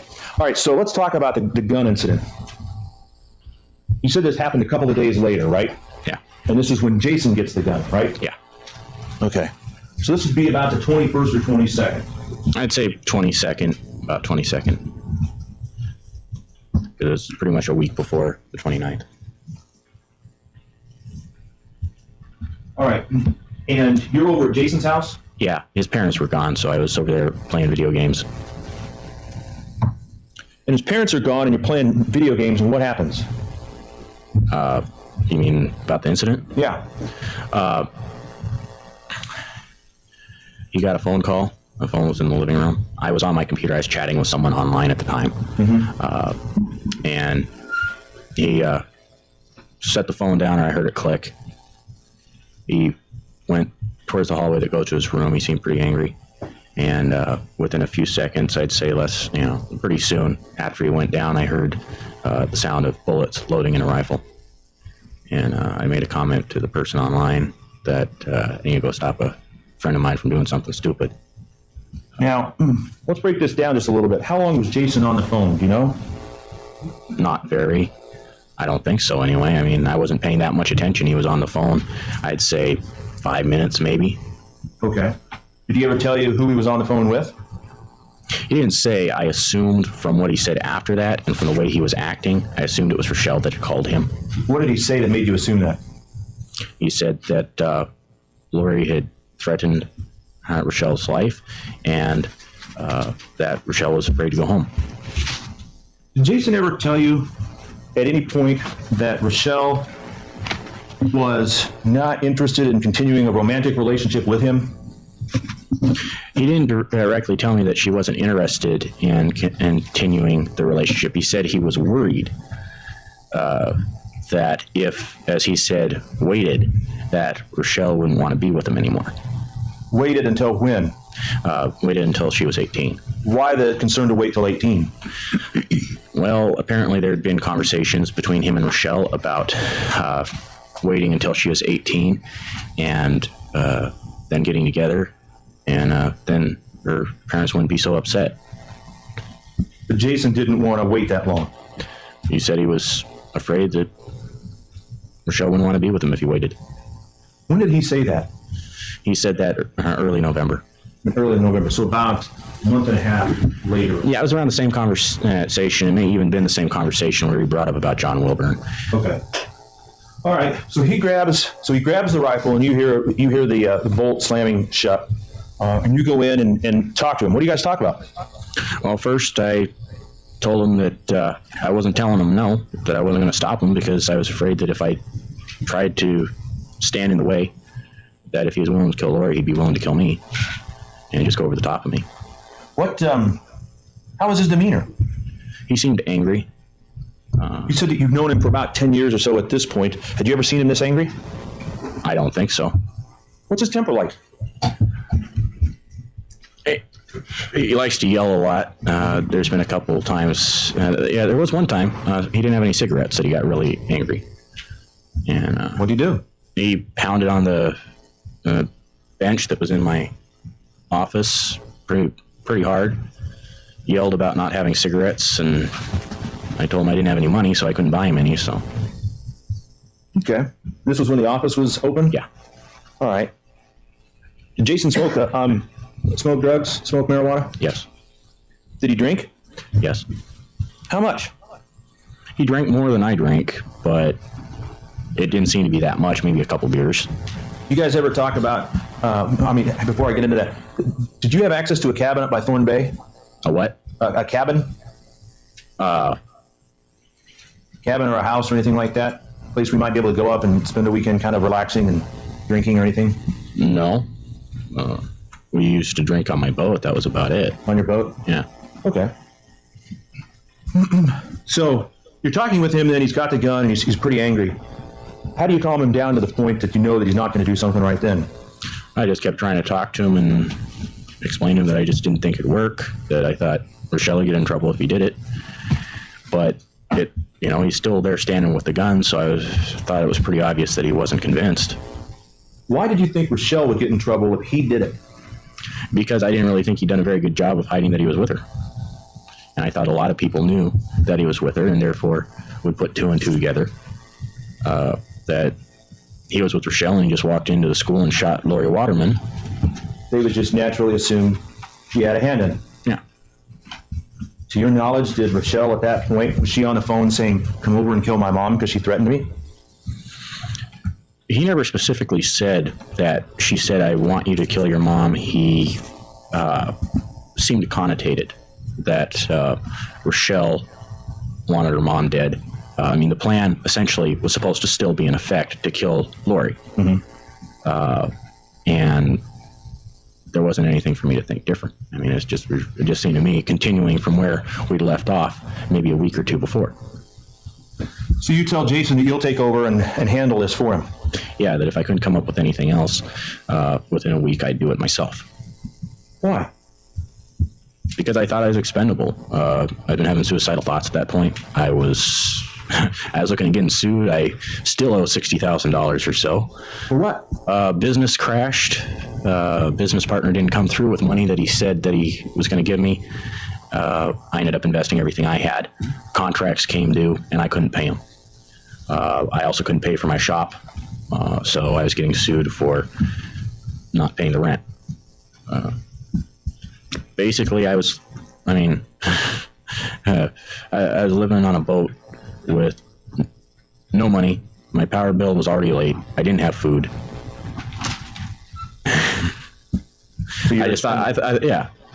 I felt my life wasn't worth very much, and if he was going to go ahead and do it, I'd rather I did it. I wasn't going to report him to the cops. I'll try to talk somebody out of something, but I don't trust the police.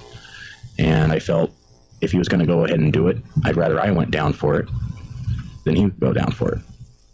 Okay. And so the incident with the gun happened around the 29th? Yeah.